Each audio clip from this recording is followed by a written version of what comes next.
the one God made, and that's the truth. But man, keep on trying to hold me back while another chicken head come on to lose. Too strong, try to do me wrong, and the last one standing will order and command you to dance. Oh, dance. Well, tell your preacher and your teacher I'ma give you what you love. I got to give you what you love.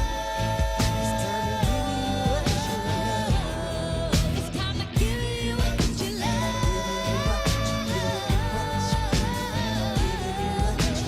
Give you what you love. Give you some love. Yeah, baby.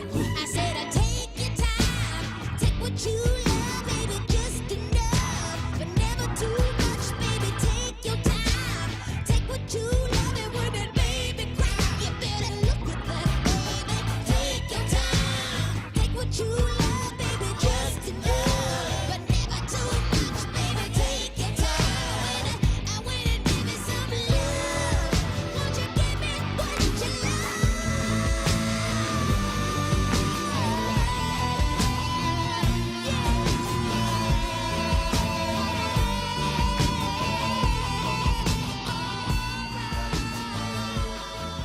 Afternoon, all and sundry. You are listening to The Source, 96.1 FM, 900 AM, streaming live on wordradio.com.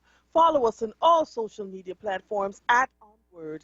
215-634-8065 is the number to call in. If you are hearing the sound of my voice, I am Andrea Lawful Sanders, and I am your host on Mondays, Tuesdays, and Thursdays from 1 to 4 p.m.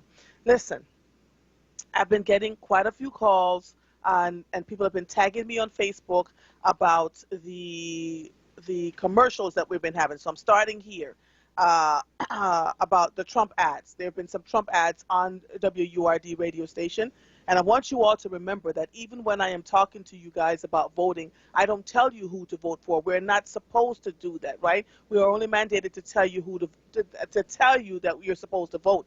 And it's the same thing with the radio station. So as a federally regulated radio station, WURD is required to air commercials and provide equal access to federal races, presidential, U.S. senatorial, and congressional candidates during the campaign.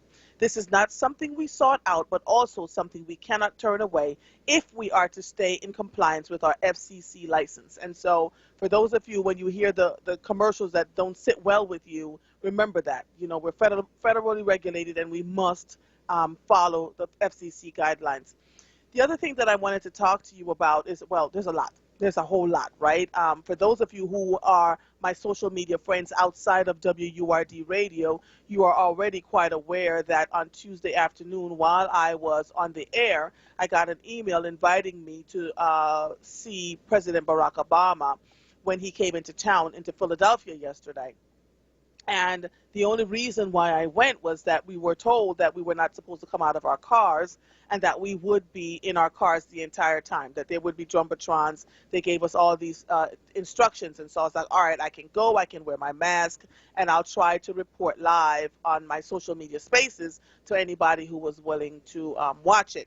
And that turned into something much bigger. I'm going to tell you about that in a little bit, but I also wanted to tell you, we are 12 days away from these elections. And as you can see, the news is starting to ramp up, right? We've learned that, and remember now, a lot of this are distractions. So you want to stay focused on what's going on around you, locally and nationally, but just remember to separate the things that makes no sense to you. So in the last 24 hours, we have heard that the president has a Chinese bank account in China, and that Russia and Iran have some voter information here in the United States, that they've somehow infiltrated our voter information and that they are using our stuff, right? While some of this may be true or none of it may be true, because the news is just reporting what they have heard so far, and I'm going to be reading some of the articles that I have here from the New York Times and the Washington Post a little bit later. I still want us to stay focused. So with the elections less than 12 days away. Yesterday, I also got a voicemail from a WURD listener. And so I'm going to talk about that briefly before I go into anything else, because this listener had filled out their ballot, took it in, dropped it off, only to realize that they had not put it in the secret envelope.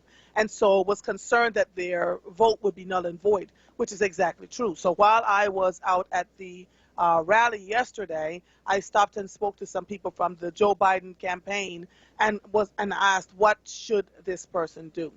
And what they said was this: so if you make a mistake on your ballot and you already turned it in, and then realize you make a mistake, they're telling you to let it go, because it will be thrown out, and then you go to wherever any polling stations are where you can drop off. Like, there's 17 locations here in Philadelphia, or your nearest polling station on election day, and fill out a provisional ballot. That's what was told to me. You fill out the provisional ballot on election day, after they get rid of the vote that will not be good, that you sent in without the secret envelope, then the provisional ballot will be counted. And so don't think that if you make a mistake, you can't figure out ways to rectify it, right? And so this person, I got the voicemail from my producer, and I dug into it, figured it out, and called and left a message for him this morning. He called me back and he said, I can't believe you actually picked up the phone and called me, and I'm going to do exactly what you asked me to do. So, we hear you. We can't always respond to what you're asking us to do, but with this election, with so much so at stake for us, I really want us to pay attention. So I get to the Citizens Bank Park yesterday and was given a green ticket. Unbeknownst to me, this green ticket was like the holy grail. So I get in the line and they're telling me to go to the left, and I go to the left and there's just one other car in front of me.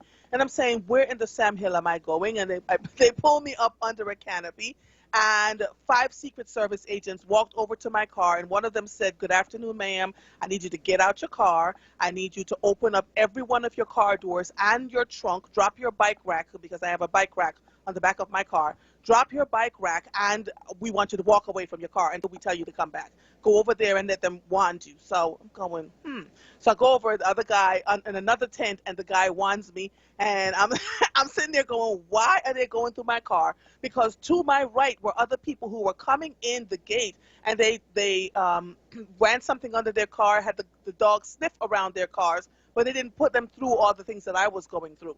So I was a little concerned, but I was like, well, I don't have any illegal drugs, and mother, don't have any weapons, because they told us, there are certain things that we couldn't carry. So they cleared my car and the other thing that they did was they ran something under the car. They had the dogs go through my car, right? And and they didn't find anything. They dug into my stuff. I had food there because I didn't know how long I was going to be. They dug into all of that. They cleared me to go, and I end up, if you can believe it, for those of you who are on my Facebook page, you know I'm not lying. I end up dead center in front of the stage. And I was able to live stream to each and every one of you the entire speech, not just from Barack Obama. It started with Mayor Jim Kenney, Attorney General Josh Shapiro, State Rep Joanna McClinton, and it just went on and on. So I took some notes because I really wanted to let you guys know some of what was done and what happened there. When we got there, there were people driving big Trump pickup trucks, and they were honking their horns and, using their bullhorns and, trying to get our attention. When President Obama got on the stage, they were making a whole bunch of noise outside, but as the people could hear them, they started honking their horns and drowning them out. It was really interesting. I stayed inside my car for obvious reasons and kept my mask on as I was recording because I had my window down. But Vincent Hughes got on the stage and says, we have to get black men out to vote. Mayor Jim Kenney says, good things happen here in Philadelphia, and we will vote and vote out this president. State Rep McClinton says, we not only have to vote in the presidential elections, but we have to vote from the State House to the White House. Attorney General Josh Shapiro made me howl with laughter. He said, listen, I am protecting the citizens of Pennsylvania, so come on over here and try it if you want to. So he said, I'm going to make sure that LGBTQ and people have their rights no matter what the courts say, and we will protect Pennsylvanians. And so when Governor Wolf came on, I have to tell you quite honestly, I didn't hear much of what Governor Wolf said, although he started his speech by saying, I'm only going to repeat everything that everyone else has said. Because as he was talking, we see flashing lights coming and a security detail pull up, and people just went nuts, right? And it was President Barack Obama. He pulled in behind the tent, and they started telling folks to get back into their cars. Now, they were very specific at this thing that we were not to get out of our cars. And I have to tell you, there were lots and lots of people. The Secret Service folks kept saying, get back in your cars, please. There were so many people who would not listen. Who was beside me? Who was in the car beside me? I'm looking at her face. Cindy Bass, Councilwoman Cindy Bass. She and her team got right back into their cars, and they stayed right there. But there were a lot of other people just kind of roaming around, taking pictures, doing selfies, the whole 9 yards. And Cindy Bass's car and my car were dead center in front of the stage.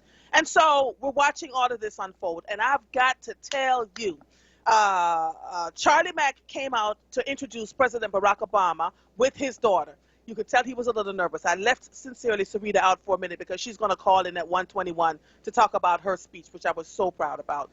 And Charlie Mack's daughter knocked it out the park. I love young people. She spoke up and said, listen, this election is in 13 days. I need you all to get yourselves together. We have to vote like our lives depended upon it, da-da-da-da-da. And we're introducing President Barack Obama. Man, oh man alive. People who were in their cars, after the Secret Service told them to get in their cars, jumped out of their cars, and all pandemonium. It was just something to watch. He strolled out on that tarmac like only a brother could, and people were screaming, my forever president. And I was recording all of this on live, but just watching him, and he was like, hey Philly, and he just started talking, and he went in, he was swinging left and right. He said, listen, I left this country in good shape. We have a pandemic, the unemployment rates are ridiculous, and he went on, and he alluded to the fact that President Trump has an account in China, and he said, if I had an account in China, they would have named me Beijing Barry and crucified me, and he encouraged people to go out to vote. Because my car was so front and center in the stage, folks were all around. I call my car Thor. Folks were all around Thor trying to take selfies with the president while he was up on the stage. It was hilarious to watch, but it renewed their energy and their faith. And folks are saying now that we've got to get more people out to vote. They're going to be knocking on doors, the whole 9 yards. And then I saw this morning an interview with 3 black women on MSNBC who said that they were still voters who were undecided. And when asked why they were undecided, they said, listen, we have got a president that's not doing what we need to have, but we need some more answers from the Democratic Party. We need them to tell us, we need specifics. Don't just tell us to come vote for you. We absolutely need specifics. And so when they asked one particular black woman, I'm telling you, there's nothing like black women. One sister said, now I just need to understand why Trump was allowed to speak all over Biden like that, and why didn't Biden come back with the facts? All he had to do was come back with the facts. He said, I'm watching him just standing there, look at President Trump, and I was like, brah, what you doing, brah? I fell out laughing. And so they're going to be watching the presidential debate tonight. The third and final one, well, the second and final one, is happening tonight. And so there's still people with 12 days left in this election that are undecided, because they're saying that one woman said a vote, not voting for Biden is not a vote for Trump. It's a vote for, I need you to tell me some other things, and I need you to tell me why we're struggling, why we're still paying higher interest rates for our homes, why we can't get the kinds of jobs that we need. And so both parties have work to do in trying to gain and access and hold on to the votes of people of color, specifically black and brown people. And so that's where we are with that. Sincerely Sarita is going to call in at 1:21. I wanted to capture some of her speech, but I thought, let me just let her talk about it herself. I was incredibly proud of how she carried herself and the things she talked about, about having that seat at the table and, making sure that we treat others well. She was just so good. She was incredibly good. And as her mentor, many of you may not know, I have been mentoring Sincerely Sarita for a long time. In fact, it was well known in my circles that I would only mentor young men, young boys, because I thought girls were just too hard-headed. And she had a show called Sincerely Chosen.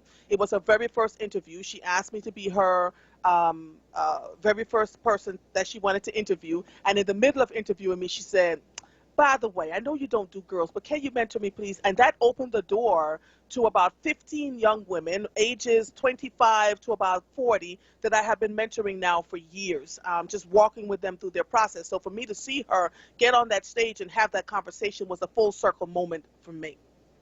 And so we're here. Lots happening. You know, we are trying to figure out what we're going to do as the time comes close to the elections. And so I can't wait to talk to her about what she, you know, what her thoughts are around what she witnessed and saw yesterday. So you can go on my Facebook page and you will see everything that I put there, and on the Philadelphia Sunday Sun page, because I streamed live from there after talking to Kathy Hicks, who was so excited that I was going down and was willing to do that up there. Speaking of the Philadelphia Sunday Sun, I had a radio show yesterday about COVID-19, people locally who had gotten COVID-19 right here in Philadelphia and beyond and survived it. One person, Althea Willis, her mother actually died at Chestnut Hill Hospital. Her mother had not been in the hospital at all. Three times, when she gave birth to Althea and her brother, and when she went in for COVID-19. She was 75 years old. Althea was concerned that the doctors kept saying she needed to get off the ventilator. They could use the ventilator for someone else. She's old now, which I've got to tell you, pay attention to what they're saying to you. And she fought with them, and her mother was on the ventilator for quite a bit of days, about 27 days, if not more. By the time they took her mother off, she died 3 days later. Then we had another young lady, Kelly Beard, who spoke of being healthy. Like me, she rode her bicycle 100 miles a week. And so we went from the 75-year-old to the healthy 50-year-old who got on a flight around March of that year. Remember Dr. Ayla Stanford saying to me, don't you dare get on a flight. Airplanes are like petri dishes. She said this on the air. She said, right now, everything is airborne. If they're making them wear masks in China, it's possible that everything is airborne. Don't you dare get on a flight. And I listened to her, and this woman got on the flight. I'm going to take them when I get back in. Michael, I did not get on the flight. This woman got on the flight, and she said a man sneezed in the plane, and she said she just saw his sneeze going everywhere. And she got so sick, and she is still sick to this day. Like, she's recovered to some extent, but she's still losing her breath. Naisha Chapman said same thing, still losing her breath, still, you know, getting up feeling good one day, the next day not feeling well. And so I'm telling you guys all of this to say, wear your masks. Wash your hands. I'm trying to do the kinds of shows that would make you understand that even though many people get COVID-19 and they recover, the long-term effects and the long-term damaging effects are just not cool. So as I watched everybody out there on the, you know, the tarmac yesterday, most people kept their masks on. Some took their masks off and was just, you know, and so we tell you this all the time. Wear your masks, wash your hands, use cleaning agents to make sure that you keep yourself clean. So I'm going to come back and take these calls, and because I've got Tyrone and Joe, and yes, it's already begun. I'm so excited to talk to all of you. But this has been a good week. Just trying to get the word out and making sure that all of you understand. I have some other news for you guys that I can't share yet because I have to wait for Governor Wolf's people to let me know when it is okay to share. But big things, like I'm getting these amazing phone calls and these amazing things coming my way as a direct result of just doing the work unapologetically. You are listening to The Source, 96.1 FM, 900 AM, streaming live on WURDradio.com. Follow us on all social media platforms at onWURD. 215-634-8065 is the number to call in. If you are hearing the sound of my voice, I am Andrea Lawful Sanders, and we will be right back after these messages. 4 years ago, Donald Trump asked Black America a simple question. Asked us, what do you have to lose? What do you have to lose? Since then, we've seen a rise in racial violence and white supremacy, an increase in poverty. You're living in poverty. Your schools are no good. You have no jobs. While giving tax cuts to the rich. 200,000 dead from COVID, 1 in 5 are black. We've lost our jobs, our businesses, our dignity, and even our lives. And he, Trump, dares to ask, what the hell do you have to lose? What the hell do you have to lose? Well, Mr. President, damn near everything. After 4 years of Trump, ask yourself, Black America, are you better off? Vote for change. I'm Joe Biden, candidate for president, and I approve this message. Paid for by Biden for president. Your success doesn't have to wait. It's time for a new year and a new you. And with Community College of Philadelphia, your goals are within reach. Our programs are a direct line to today's most sought-after careers, and you can skip the debt without sacrificing the quality of your education. Choose Community College of Philadelphia this spring semester, and you're choosing an education that you will value for years to come. Classes will be offered online, and all admissions and student support services are available remotely. Don't pay more at another college to earn the same credits from home. Start your success story with Community College of Philadelphia. Join us for a virtual open house on Thursday, November 5th at 6 p.m. To get started, RSVP at ccp.edu/open house. Your success starts at ccp.edu. You're listening to The Source with Andrea Lawful Sanders. Of Donald Trump and his Streaming league live on WURDradio.com and the WURD Radio app. Well, messing with mother. Sincerely, Sarita is on the line. I have some callers. Callers, do not hang up. I'd like to speak to you, so hang in there with me for a second, okay? Sincerely, Sarita, are you there?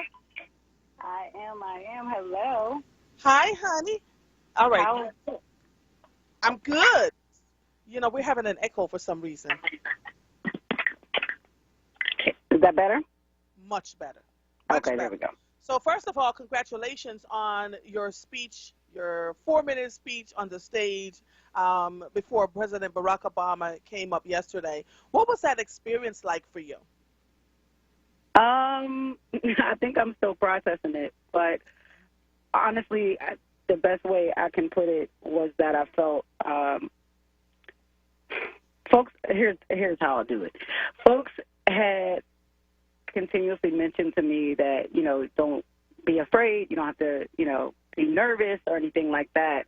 And I said this on Safe Space yesterday evening, that I didn't feel fear or nervousness. I think what I felt most was a sense of responsibility with that opportunity and knowing that we are really at a pivotal point, not just in this year, but in our country's history. And words matter, and lives matter, and our future is on the line. And so similar to, any platform that God has entrusted me to be able to, work from, that's how I viewed it. It was about going in there and getting a job done and getting the message out that I felt, I was responsible for amplifying. So, just in the actual experience of it, it was great. Shout out to the team that made it happen behind the scenes. They were awesome. And it was just something to take in, because it was also very surreal that we even have to hold a drive-in rally and to see, to be on a stage and see all these cars. I think the last time I spoke with one of the staff there, they said there were more than like 350, 400 cars that were in there on average with 4 people per car. And so to see all of those cars out there and folks honking and, just take that in, that like, wow, this is where we are at right now in our lives and in this country's history. That just says it was just a lot. It was a lot to take in, but very, very thankful for the opportunity to be able to speak. What were the 2 most important points in your speech? From your vantage. I think for me, the first point that was the most important, there was a moment where I spoke about being at the table, right? And that when you get the right people at the table, it's not about the people who are actually at the table. It's about every person who is not at at the table. And I think, whether you are an elected official, whether you are in a position of power or leadership or influence, that cannot become more important than who is affected by your actions. Like they say, your reputation precedes you, so too does your impact.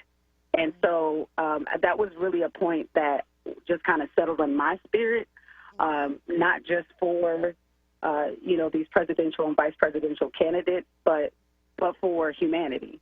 Of like, when you get an opportunity, like when you get a chance to be at that table, you have to realize that table is bigger than you, and that while you may have that seat, there are folks in the streets who are affected by the decisions that you do or don't make, by the voice that you do or do not use, and so do not take that lightly. And just be mindful, be aware of that level of impact, that everything is interconnected, and there is at no point where you are just an individual, where you are just a person.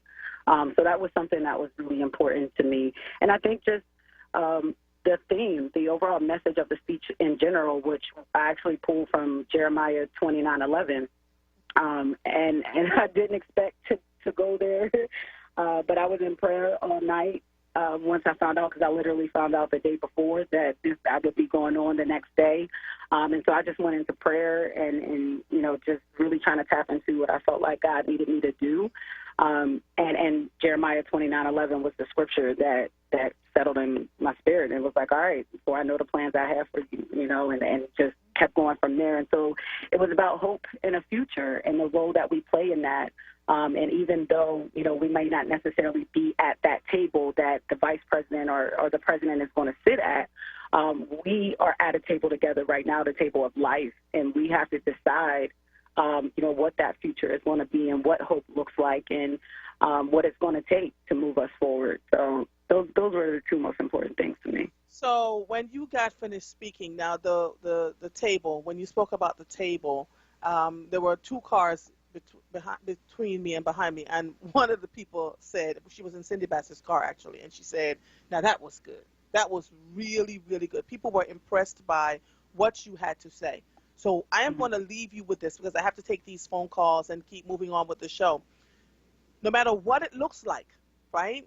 Please understand that everything happens just the way it's supposed to be in the moment. Even when it feels untenable, even when it feels it's happening just the way it's meant to happen, because there are things you can't see now, right? There was no way you could have foreseen that you were going to stand up on the stage with President Barack Obama, before President Barack Obama came out, that people were going to call you. There's always someone watching, and you realize that now, right?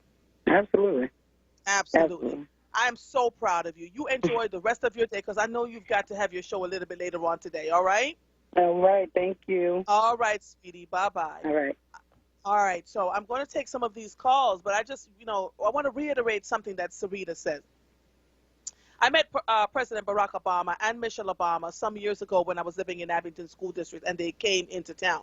I didn't jockey for not one picture. I don't have one picture with either one of them, because it was not important for me to get into a selfie and get a picture, which I could have easily done as a school board member. The goal was to listen to what they had to say, learn from what they were saying, and move forward with it. It's been the way I've always operated. When you have seats at the table, you want to make sure that seat is you're not just sitting there warming the seat and saying, I'm so important because I have the seat. What exactly are you doing with it? What are you doing with the seat for the people who are not at that table? And so please, and you want to pass that on to your children. It's so important. All right, let me take some of these calls. I think you better call Tyrone. Call them. Hi, Tyrone. How are you, darling? Oh, Mother, I am so overly excited for last night.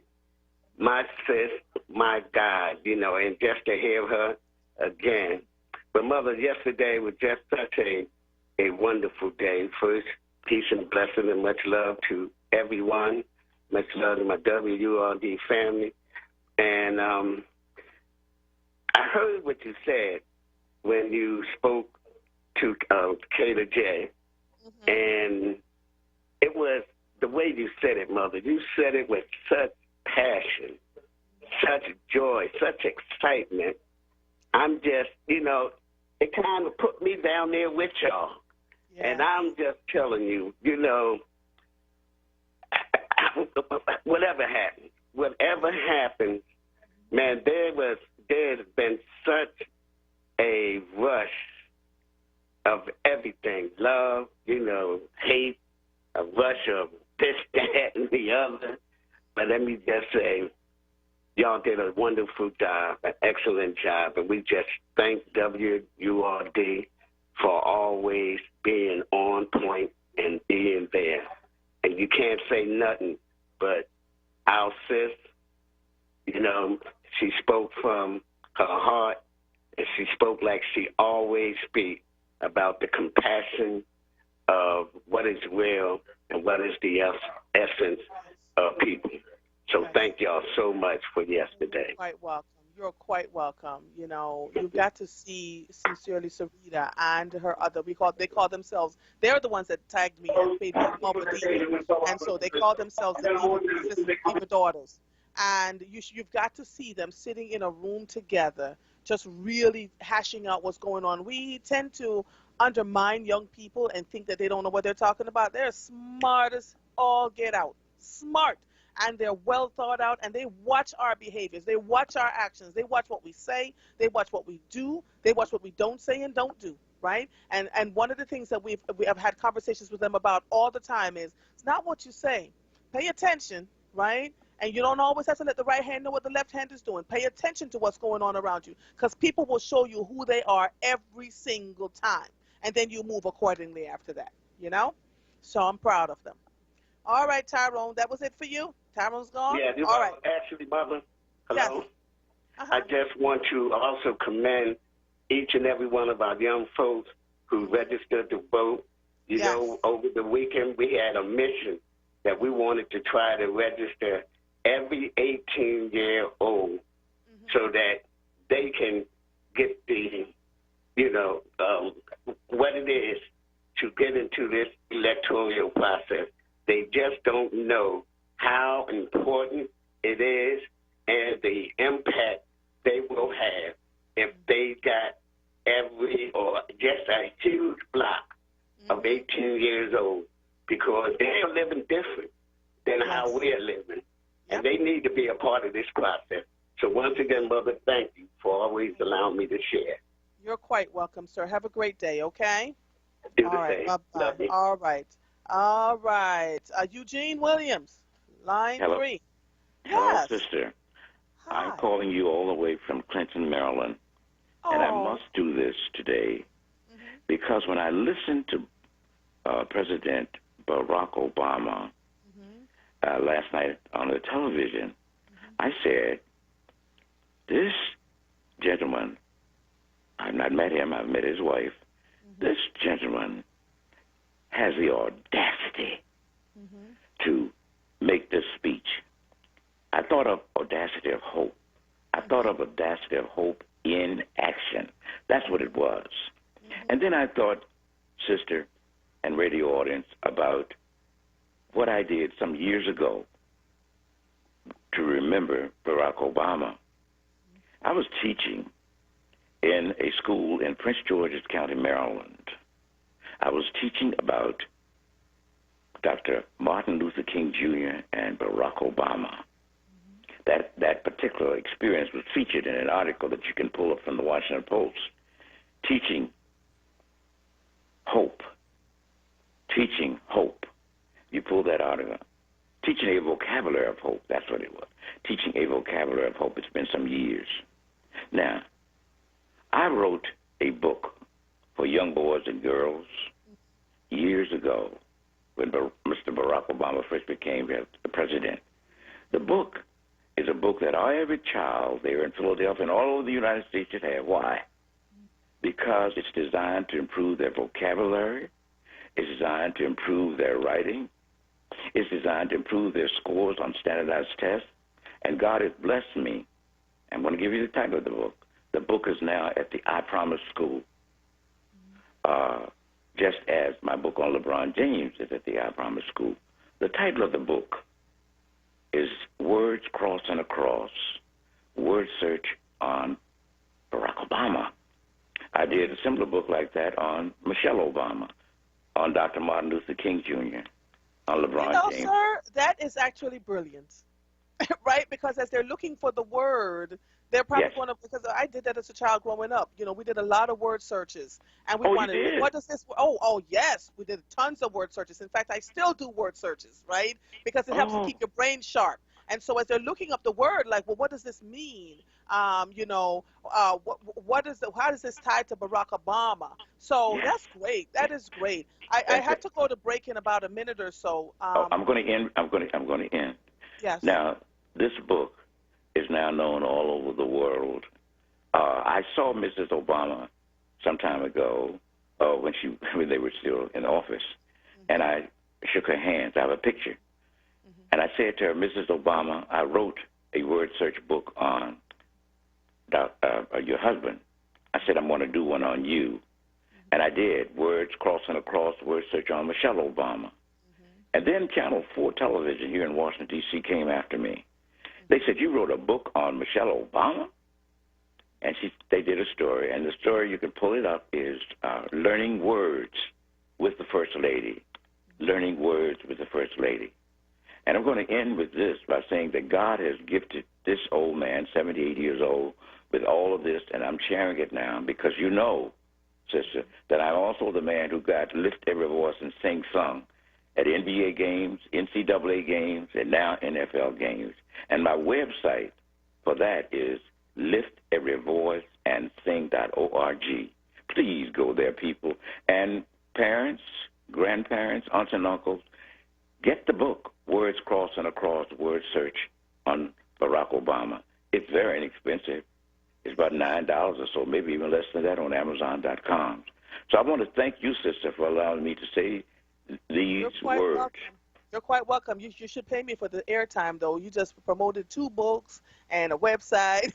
I think I'm still a member of WURD. Okay, please do. I was just getting ready to say, please become a member of WURD. I became a member of WURD some years ago. I have to check and make sure that my membership is still. Please do. Yes. Please do. All right, sir. You have a good one. Okay. Thank you, and God bless, and keep up the great God work. bless you too. All right. Thank you. Bye-bye. All right, Joe. Are you there? Yes, I am. Yes, I am, Sister Andrea. How you doing? I'm good. How are you, sir? I'm doing fine. All praise be to our line, and hello to your wonderful producer, Brother Mike, and the URD family listener. And your interview with Sister Sarita was outstanding and stuff, And I want to share with that. But before I talk about the election and everything and Barack Obama, one of our esteemed callers, Sister Andrea, Brother Preston calls in from Schuylkill. Well, Brother who? Brother Preston calls in from Schuylkill. Schuylkill Falls. Brother Preston calls in a lot. He calls your show a lot, Sister Andrea. Brother Preston. What happened to him? No, Brother Prince that calls your show. I want to give a shout out to Brother. I want to give a shout out to Brother Prince.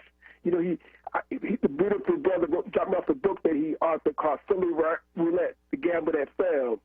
And I'm telling you, it's a must-read book, Sister Andrea. It tells about the inadequacies that we as black people face in this city, from housing, crime, poverty.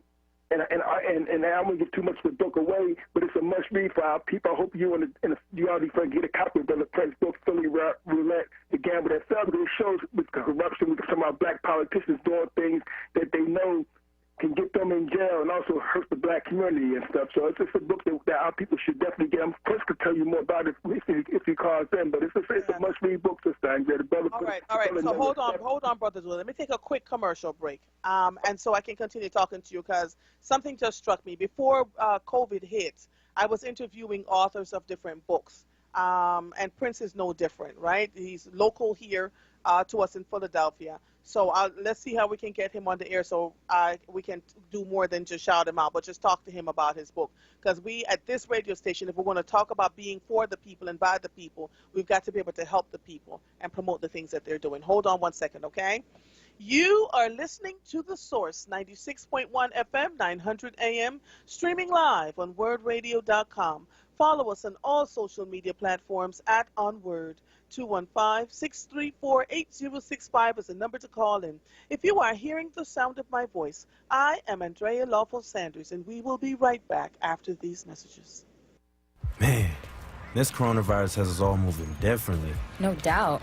Like washing our hands more and social distancing with the crew. I'm always telling people to give me 6 feet. We're here, Grandmom. There's my babies. Good to see you got your mask on. Wear mask. Stop the spread. For more information, visit www.pa.gov/COVID. Paid for with Pennsylvania taxpayer dollars. This Saturday, October 24th, get your motor running as Black Bikers Vote roar through Philly. Kickstands up at 12 noon from Philly City Hall. Riders of all races welcome. MCs, riding clubs, individuals, cruisers, sport bikes, trikes, all are welcome. PA, South Jersey, Delaware, Maryland, New York. Let's ride. Hashtag Black Bikers Vote. Paid for by Black Vote PA, which is responsible for the content of this advertising. Not authorized by any candidate or candidates committee. www.theelectionisnow.com. Joe Biden fought hard to pass Obamacare. It gave over 20 million Americans access to health care and protected people with pre-existing conditions from greedy insurance companies. But Trump and Republicans want to get rid of it. Even in the middle of a pandemic, we can't let that happen. Protect your health care. Vote Biden. Our lives depend on it. Paid for by AFSCME People, which is responsible for the content of this ad. AFSCMEPeople.org. Not authorized by any candidate or candidates committee. 4 years ago, Donald Trump asked Black America a simple question. Asked us, what do you have to lose? What do you have to lose? Since then, we've seen a rise in racial violence and white supremacy, an increase in poverty. You're living in poverty. Your schools are no good. You have no jobs. While giving tax cuts to the rich. 200,000 dead from COVID, 1 in 5 are Black. We've lost our jobs, our businesses, our dignity, and even our lives. And he, Trump, dares to ask, what the hell do you have to lose? What the hell do you have to lose? Well, Mr. President, damn near everything.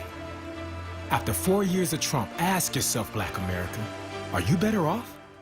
Vote for change. I'm Joe Biden, candidate for president, and I approve this message. Paid for by Biden for president. Take just one more step. You got it. You're doing great. This is the sound of a nationally ranked top rehabilitation hospital, home to the largest collection of robotics in the United States, where we continually exceed patient expectations. Because no injury is too severe or too minor for our care. There you go. This is the sound of success. Moss Rehab. Challenge accepted. You're listening to The Source with Andrea Lawful Sanders on WURD Radio. Streaming live on WURDradio.com and the WURD Radio app. Welcome back to The Source.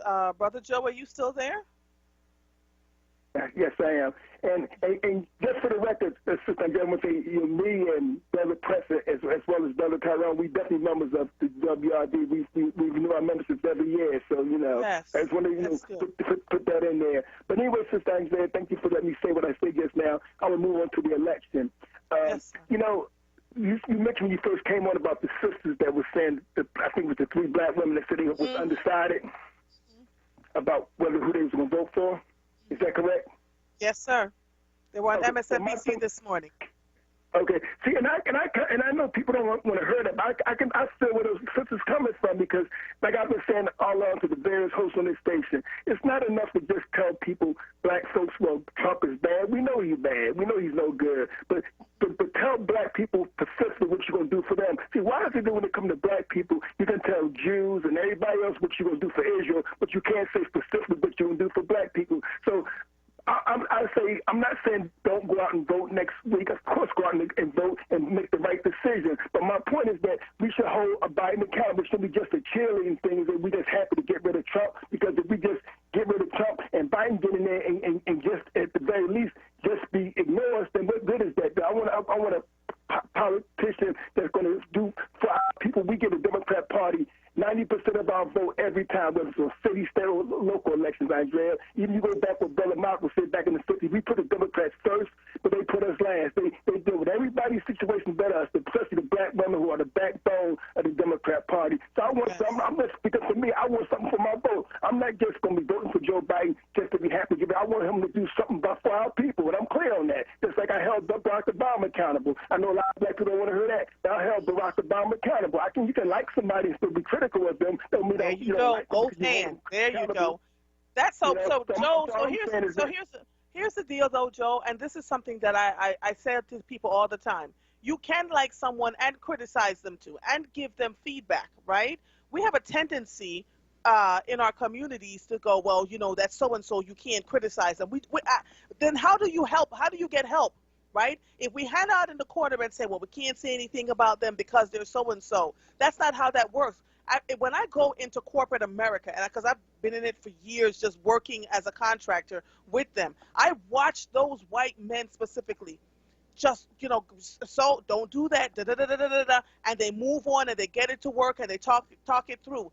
Black people, we just like, no, we can't talk about this because we can't, and so we don't get anything resolved, and that's why we continue to have what we have, which is insanity, right? There has to be another way. We have to be able to say, if I'm giving you my vote, what am I getting for my vote? If you look around in our black communities, the struggle is still incredibly real, and it is not enough that 2 or 3 or 4 of us have made it, quote unquote, made it, right?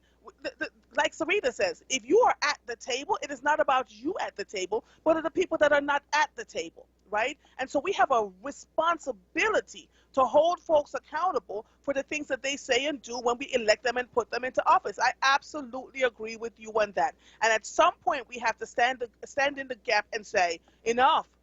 Are we doing opportunities for pictures, and we want to be seen in places because it's such and such and such and such? Or when we get invited to tables with elected officials, are we saying to them, okay, I'm here, thank you for inviting me, however, these are the questions that I have for my people. You know, these are the things that I'd like to have done, and I need to be able to go back to my people and say this, and this, thus, and thus, right? Not just sitting there taking a bunch of pictures and looking cute. That who does that serve? You know, so Joe, I get it. I absolutely get it. And I remember in 2016, before I was even on the air, and I was going into people's living rooms, and folks were, the conversations in black people's living rooms were insane. Because I would sit in the living room and I would say, Donald Trump is going to win the election because of the work that I did, right? You know, when you pay attention to what's not being said and what's happening around you, and then everybody, oh my God, are you crazy? You're nuts. Who would vote for him? Yeah, well, guess what? There's plenty of people that would vote for him. And at the 3:30 hour, Joe, I'm going to be talking about the white women now who are apologizing. There's a whole article about them who said, we apologize because we knew this was what was going to happen and we voted. And quite frankly, there's still quite a few people who are going to go and vote for this president. So let's not sit and fool ourselves into thinking that, oh, no matter, he's done so many horrible things that there were nobody that's not going to vote for him. There are tons of people who are walking around with cognitive dissonance. And so now we have what we have. It's a perfect storm, right, on either side. So listen, I'm not mad at you. Not mad at you at all. Is there anything else you'd like to add, sir? He's gone. Well, Mike. I close with this. Yeah, go ahead. I close with this, okay? This is the deal. Like Dr. King said in the speech I got, because I got a lot of copies of Dr. King's speeches. Dr. King said, look, that's why I said nobody's above criticism, whether it's Dr. King, myself, Malcolm, Minister Ferg, and nobody's above criticism. Dr. King said in this speech, he said, I understand why young black people are booing me now, because I asked them to have faith in white America. And too often, white America has shown these young black people that they don't live up to their words. That's why I understand why the young blacks was booing me. He didn't take it personally. He understood that. And that's why we got to hold people accountable. Even we love them and stuff, we got to hold them accountable, because if we don't, it's like we missing the boat. You know? Yeah, and we're there. I mean, my mother always agree on things. I love her dearly. I'm sure I can tell you and your husband. You love your husband dearly, but sometimes y'all disagree on things. That's right. Y'all don't love each other, you know? That's right. That's exactly right. And when we don't wash things and we're rinsing without washing, we get a mess at the end. And that's where we are. Thank you so much for calling in, sir. You have a good one, okay? All right, bye-bye. Lucy on Facebook Live, the name of the book was called Philly Roulette, The Gamble That Failed. And he said Prince from Schuylkill wrote it. So I'm going to try and reach out to him to have that conversation. Thank God I love to write because I wrote it down. The Philly Roulette, The Gamble That Failed. Maurice from Southwest, are you there? Yes, Mother. Yes, sir. How are you? I was glad to hear my man Joe. He always lays down something very important, and I understand exactly what he means by this, you know? And you know what? We got the vote, but we still, you know, after the inauguration, the next day we need to be on the steps of the White House saying what we want right then and there. You know what I'm saying? After Joe wins. Yeah, but Maurice, we need leadership that is willing to go up to the steps and tell what we need, right? We got to be the leadership. We can't depend on them no more. We as people have to be the leadership. We can't wait for somebody to tell us to do it. Like me in my neighborhood, I live in the belly of the beast out here in Southwest. I was able to get 20 young gangsters to register to vote, and they taking me to the polls on November 3rd because I told each and every one of them I need a ride at the same time. See, it was actually 19 because the other one got locked up the other night. But look, this is what I'm trying to say. Sometimes you got to get down with the grits and gravy of these people and talk to them and explain exactly why they need to vote. You may not want to vote, but this is why you got to vote. And that's what I do in my neighborhood. I was one of the first blacks to live out here in Southwest. So everybody know me. I know all the kids. I know all the thugs. I know all the good guys. I know all the cops. And if we don't do this for ourselves, we can't wait for Mr. Larry to say, go vote. We got to want to vote. There's no such thing as doing it for somebody else, just like a drug addict. He can't do it for us. He got to do it for himself. And that's how I look at things here. You know that, like I told you before, you know that every state rep is up for election on November 3rd. But have they been on the radio? Have they said, come vote for me? Because they know they already won the election in the primary, so they don't have to lift a finger. So we got to remember these things. You know, I'm not an expert in civics, but I know one thing. I'm just a common man with a high school graduation. But what I do, I pay attention. And I never forget what people say. That's why when I see people around that's important in my neighborhood, they know I better have my stuff together because he's going to ask me something that nobody else does. And this is how we got to do it. That's why I say, listen to mother. Yeah. Maurice, listen, we're going to, let me tell you this, Maurice. We're going to continue to do what we do. Wherever we are, to make sure that the voices are heard and that the voices of the common person, when I say common, I don't mean, but the average everyday person who would not be, you know, otherwise be taken seriously. And we have to stop talking down to our folks. We just have to stop it. So thank you for calling, sir. I got to take a quick break, okay? All right, can I say one quick thing, last thing? All right, now, when you listen to the man in the morning, remember, he acts like he don't know what's going on. But he knows these people better than us, and he got to hold them responsible. So I just want people to remember that. Okay, well, thank you. Thank you for calling in, Maurice. All right. I don't know what man in the morning he's talking about. I'll figure it out a little bit.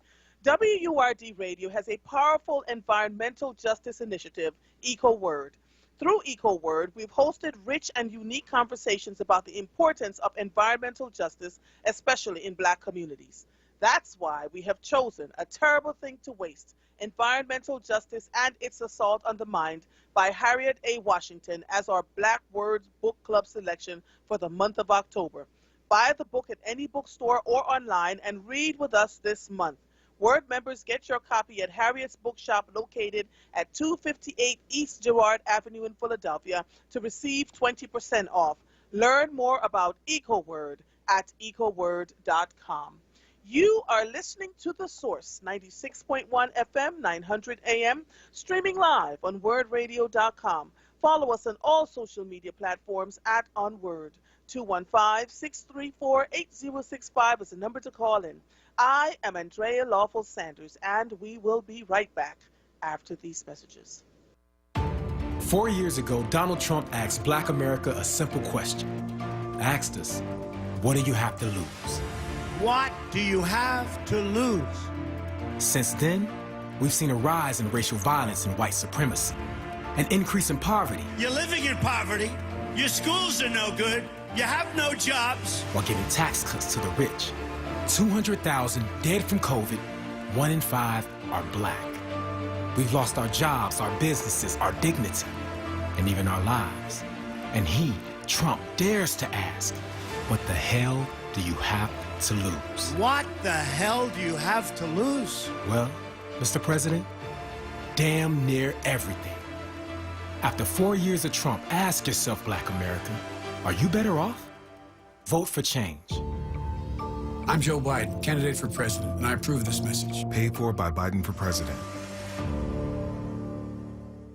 WURD Radio presents the following information to help you navigate the up-and-coming election. Still concerned about COVID-19 and voting in person? Pennsylvania has you covered with mail-in ballots. Simply submit a completed ballot by mail. So long as you request that mail-in ballot between now and October 27th, go to votespa.com and apply for your mail-in ballot today. When your ballot arrives, read it carefully and follow the instructions to complete it and return it. You can also track and confirm that your County Board of Elections has received the mail-in ballot by going to votespa.com. For more information on how to vote in Pennsylvania, visit states.aarp.org/Pennsylvania. Vote early.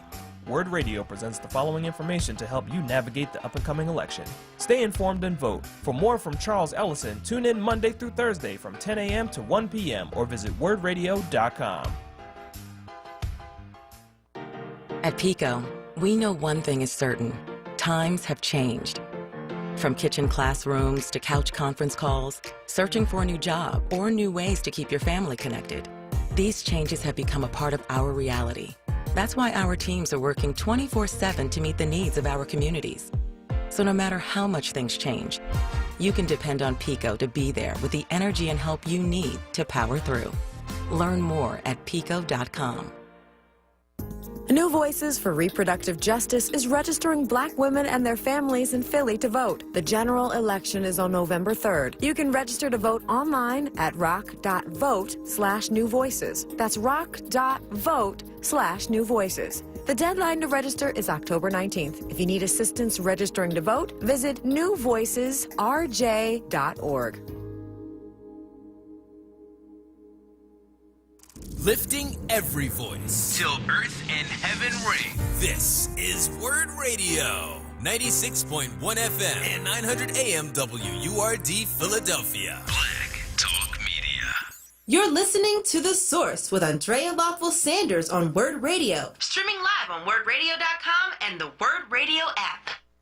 Welcome back to The Source. If you're just joining us, we're talking about the elections. It's 12 days before the election. President Barack Obama was in Philadelphia yesterday. Sincerely Sarita was one of the few people that got to speak about him on the stage and give a great speech about sitting at the table and that it's not about you, but about the people who are not at the table. Just really proud of what's going on. Just following, that some folks are still concerned that they're not sure who they're voting for yet. And so with 12 days to go, we want to make sure that everybody gets their own voices heard so we can do what we need to do to move forward. Listen, I'm going to backpedal a little bit and talk to you about cold and flu season, as I was talking about the show we did with COVID. One of the great suggestions that we got from everybody that was there was that we were supposed to get an oximeter because they said that your oxygen level goes down when you have the virus. And so they said that the oximeter helped them to decide whether they were going to the hospital or not. And an oximeter is a little bit over $20. You can find it anywhere. Just Google it, OXIMETR. Make sure you have all your cold and flu supplies because the flu is very different from the coronavirus. And there is now 40 different strains of it and counting. So every time they think they have a handle on it, it continues to mutate. So we want you to stay safe out there in these streets. All right, so moving on to our first guest, Anthony Powell, Institute for Community Justice Reentry Center Manager. He has been with FIGHT since 2017. Previously was the Director of Strengthening Families and Children of Incarcerated Parents. And he hopes to contribute the knowledge gained in reentry services to be able to continue assisting individuals who have been impacted by mass incarceration. Mr. Powell, are you there? Hello, how are you today? I am good, sir. How are you? I'm doing fine. Can't complain on this beautiful day. I hear you. It started out foggy. I'm trying to tell you, I rode in 25 miles of fog this morning. It was insane. So what's going on, sir? What would you like to talk to with us about today? Well, again, we want to thank you for inviting us today. I want to first begin by bringing greetings on behalf of our CEO, Jane Shull, of Philadelphia Fight, and our director, Asada Thomas, who sends her regards to you today. Yes, I know who that is. Yeah, she's on a very much needed vacation after our long week prison summit, so pitch hitting for her today. And so she brings greetings as well, and we are, right out of the fire back into the furnace of doing the work that we do here at the Institute of Community Justice that I want to talk about today, which we will be hosting a gun buyback and Bucks for Bullets event this Saturday. That's what I want to kind of share with the community. Okay. All right. So I did hear about that. Okay. Go ahead. So this Saturday, the Institute for Community Justice, in partnership with the Man Up Association and the Philadelphia Police Department, the 22nd District, located in the Strawberry Mansion area, will be sponsoring a gun buyback and Bucks for Bullets initiative. Again, this Saturday from 1 to 5 at Moore's Memorial Baptist Church, which is located at the corner of 15th and Dolphin Street in North Philadelphia. That's 1421 West Dolphin Street. And the impetus of this venture is kind of twofold. One, of course, with all that's happening in the city of Philadelphia around gun violence, we hope to be able to help reduce the availability of guns in the community, and two, to mobilize communities, kind of build community rapport and engagement with law enforcement, and have residents take some action in addressing the gun violence that's happening here in the city of Philadelphia. Okay. And so what time does it start? The event starts at 1 p.m. And will go all the way through 5 p.m. The event, again, we'll be hosting it in partnership with the 22nd Police District, who will be on site with us, coordinating the effort. And the position is, just having the choice to turn in bullets and guns with no questions asked. As part of that, as part of our effort for doing so, we will be giving incentives for turning in your guns. There will be Visa gift cards, as well as ShopRite cards, and other incentives that we'll be giving regarding this particular initiative. Have you ever done this before? This is our first time doing it within the Institute for Community Justice. But we are definitely partnering with the Man Up and the 22nd District to host this event. And this is the first time that ICJ has been engaged in an event like this. Okay, because I've been to one. And Lorraine Ballard Morrill invited me to one a couple of years ago. I parked my car, and I could not believe the line. I hope you are ready for people who are just, dropping off guns, and because if they need something else, if you're giving them something in return for it, they're happy to drop those guns off. And I'm sure the police department, because that was in Senator Anthony Hardy Williams and the police department out in West Philadelphia, the one that I went to, and saw all of that taking place. So be ready for them. Well, when we did our walkthrough today, and we've been working with Captain Palumbo, Captain Akil, and Lieutenant McCarthy, who been beyond supportive in providing us kind of the necessary police presence, and continuing to remind us that any of the guns or bullets turned in will be done so anonymously and without any reprisals. Right. Okay. So they don't have to worry about anyone questioning them about the guns or the bullets. It can be done without them having anything coming back to haunt them. Right? Absolutely. No questions asked when they come in at all. No sign up, no name asking, nothing of that nature. Oh, wow. Okay. All right. Is there anything else that you'd like to add for us? So it's this Saturday, Moore's Memorial Baptist Church, 1421 West Dolphin Street, from 1 to 5 p.m. It is the gun buyback and bullets, and Bucks for Bullets, right? With the Man Up Association in collaboration with the 22nd Police Department's district, right? That is correct. 1 to 5. See, I wrote all of that down. 1 to 5 p.m. and that there will be no questions asked. You don't have to worry about them wanting to know where the guns came from. You will get gift cards, ShopRite cards, and whatever else, whatever other incentives they have available. Correct? That is correct. If anyone would like to reach you, sir, how would they go about doing that? Anyone that would like to reach us, they can reach us at our office at 215-432. I'm sorry, 215-525-0460, and that's extension 270 or extension 438. All right, let me write that again. So they can call the office at 215-525-0460, extension 270 or extension 348, correct? That's correct.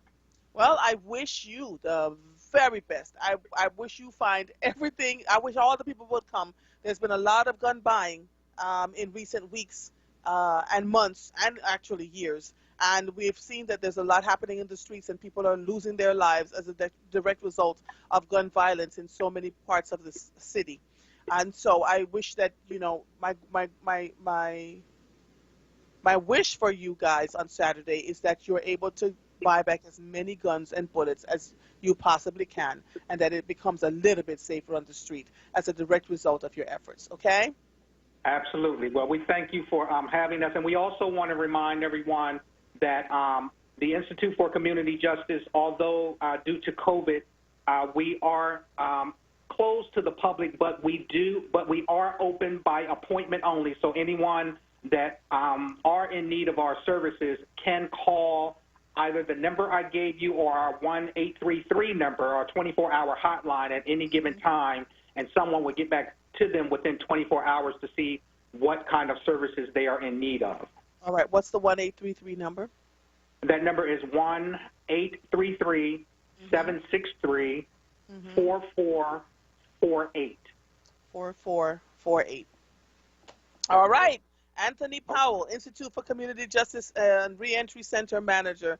Congratulations on putting this together with these two organizations, the Man Up Association and the 22nd District in the Philadelphia Police Department.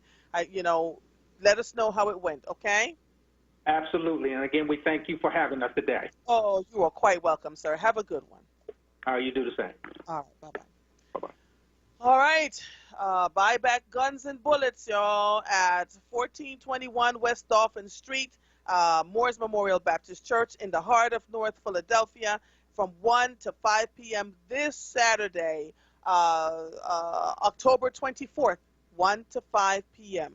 in partnership with FIGHT, Man Up Association, and the 22nd District of the Philadelphia Police Department. If you have guns and bullets that you'd like to turn in for incentives, gift cards, whatever, please show up from 1 to 5 and do what you need to with no questions asked. Okay, moving right along, because at 2:30, Ambassador Carol Mosley Braun, remember her? She was the first African-American woman in, I believe it was Chicago, Cook County. Let's see. She was the Democratic incumbent and the Republican challenger in 1992. She defeated that person for a seat in the U.S. Senate in Illinois. Yep. I was so excited. I remember hearing about her and watching her on television and how she carried herself with such grace and charm. She will be on at 2:30 today. I cannot wait to talk to her. But in the meantime, let me see what else is going on. So, Mother had to the New York Times, because I follow it all the time. So he says, David Leonhardt, good morning. The Supreme Court restricts voting in Alabama. Iran and Russia are trying to intervene in the election, and we dig into the agenda gap. It's not just the public polls. Recent private polls conducted by political campaigns are filled with bad news for President Trump. He is doing 8 to 10 percentage points worse in many congressional districts than he did in 2016. Dave Wasserman of the Cook Political Report writes. I'm going to read a little bit of that. In late October of 2016, this man, David Wasserman, he said in 2016 that they were showing warning signs for then presidential nominee Hillary Clinton, and that Donald Trump would win. And no one listened to him and exactly what he said, because when you're underground and you're hearing what's going on and you're seeing what's happening, that makes all the difference. Now he's saying, fast forward to 2020, because they said, listen, in late October 2016, it was written by Tegan Goddard, October 21st. In late October of 2016, district-level polling was full of flashing red warning signs for Hillary Clinton. From northern Wisconsin to New York's southern tier and Michigan's Upper Peninsula, single-digit leads for Donald Trump in September had expanded to double digits in heavily white working-class areas. And although much of this party's polling was never released publicly, it turned out to be prescient. Fast forward to 2020. District-level polls are full of danger signs for Trump. In both parties, private surveys used to make key resource allocation decisions, he's routinely underperforming his 2016 margin by 8 to 10 points, consistent with national polls. As a result, one well-placed GOP member told us this week it would be a pleasant surprise if we only lost 10 House seats. Get out and vote, people. So the Republicans are expecting to lose some of their seats in this election. Let's see. The president's struggles have jeopardized the Republican Senate majority and will probably lead to further Democratic gains in the House. And so, but there is one exception, and it will be familiar to regular readers of this newsletter. Trump and other Republicans don't seem to be doing worse among Latina voters than in 2016. Nationwide, Republicans are still winning about 1/3 of the Latino vote, polls show. I would love people who are working in the Latino community to let me know what that's about. As a result, Trump still has a good chance to win both Florida and Texas. Similarly, Senator John Cornyn of Texas continues to lead narrowly in his own re-election race, and House Republicans could hold onto districts in California, Florida, and Texas. Why is Trump holding steady with Latinos? There is no answer, partly because Latinos are such a diverse group, many of whom also identify as white. That is so true. I saw that in Philadelphia when I looked at the 2010 census. 175,000 of them, some of them identified as Hispanic, some of them identified as black, some of them identified as white. But an important part of the explanation appears to involve gender. Recent Times poll of battleground states shows that the gender gap among Latino voters, 26 percentage points, is significantly larger than it is among black, white, or Asian voters. Among the women, Latina women, Biden leads Trump by a whopping 34 percentage points. Among Latino men, Biden's lead is only 8 points. These patterns are similar across both Latino college graduates and those without a degree. So pay attention, y'all. There's something to this. We keep saying, let's see. Same thing happening with black men who seem to be talking about voting for President Trump, and we can't just, shoo and poo-poo people away. We want to ask them, why is that? And, I had a show on it, and the black men that came on said, look, it was a combination of things. On one end, they're saying that they were able to get more business deals and were able to gain their business growth as a direct result under this president. And then there was another group of black men who said lots of them came out of jail. Never mind the fact that President Obama was working on that, and it was held up in the Senate before Trump came in, and Trump came in and they released it, and so all these men came out of prison. This is why I say reading is fundamental.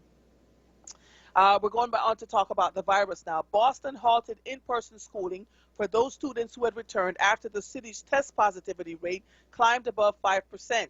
And so that was another show I had this past Tuesday where I interviewed some parents from Abington Township about, parents wanting to go back to brick and mortar full-time. The school district that night, after a very long meeting, decided that they would have 2 full days of school and the rest of it would be a hybrid. So I don't know if the parents are satisfied or what's going on there, but it remains to be seen if the teachers and the students remain safe, which is 2 days, full days of school, and the rest of the days they're online. The death toll in the United States yesterday, 1,170 people in one day, was the highest in more than a month. A court ordered California's most notorious prison, San Quentin, to reduce its number of inmates by half. More than 2,200 people there have been infected and 28 have died. Oh, no, mouthwash will not protect you from the virus. The Times' Catherine Wu debunks a misleading story that has gained popularity online this week. Why are we talking about a mouthwash? I've got to see this. Lord have mercy. Even if people coated inside of their mouths with a coronavirus-killing chemical, a substantial amount of the virus would still remain in the body. Scientists say that since the study didn't recruit any human volunteers to gargle the products in question, the findings have limited value for the real world. A rash of provocative headlines this week offered a tantalizing idea that mouthwash can inactivate coronaviruses and help curb their spread. This was written by Catherine J. Wu yesterday, October 21st, but it was updated this morning at 9 o'clock. The story sprang from a new study that found that a coronavirus that causes common cold, not the one that causes COVID-19, could be incapacitated in a laboratory when doused with mouthwash. The study's authors concluded that the products they tested may provide an additional level of protection against the new coronavirus. But outside experts warned against over-interpreting the study's results, which might not have practical relevance to the new coronavirus that has killed more than 220,000 Americans and counting. Not only did the study not investigate this deadly new virus, but it also did not test whether mouthwash affects how viruses spread from person to person. And so, yep, that's it for that. Moving along over here, let's see what else is going on. Then they're talking about the 2020 campaign. Iran and Russia have both obtained American voter registration data, and Iran used the information to send threatening fake emails to voters, U.S. officials said. Lord, we are in some trying times. This was written by Julian E. Barnes and David E. Sanger from, let me make sure, really, this is the Washington Post. Washington. Iran and Russia have both obtained American voter registration data, top national security officials announced late on Wednesday, providing the first concrete evidence that the two countries are stepping in to try and influence the presidential elections as it enters its final 2 weeks. Iran used the information to send threatening fake emails to voters, said John Ratcliffe, the Director of National Intelligence, and Christopher A. Wray, the FBI Director, in an evening announcement from the Bureau's headquarters. Intelligence agencies had collected information that Iran planned to take more steps to influence the votes in coming days, prompting the unusual timing of the briefing as an effort to further deter action by Tehran. There was no indication that any election result tallies were changed or that information about who is registered to vote was altered, either of which could affect the outcome of voting that has already begun across the United States. And I think that's part of the reason why there was such a fight against mail-in ballots and mail-in voting, because a lot of people have already voted. The voter data obtained by Iran and Russia was mostly public, according to one intelligence official, and Iran was exploiting it as a political campaign might. Voters' names, party registrations, and some contact information are publicly available. That information may have merged with other identifying material, like email addresses, obtained from other databases, according to intelligence officials, including some sold by criminal hacking networks on the dark web.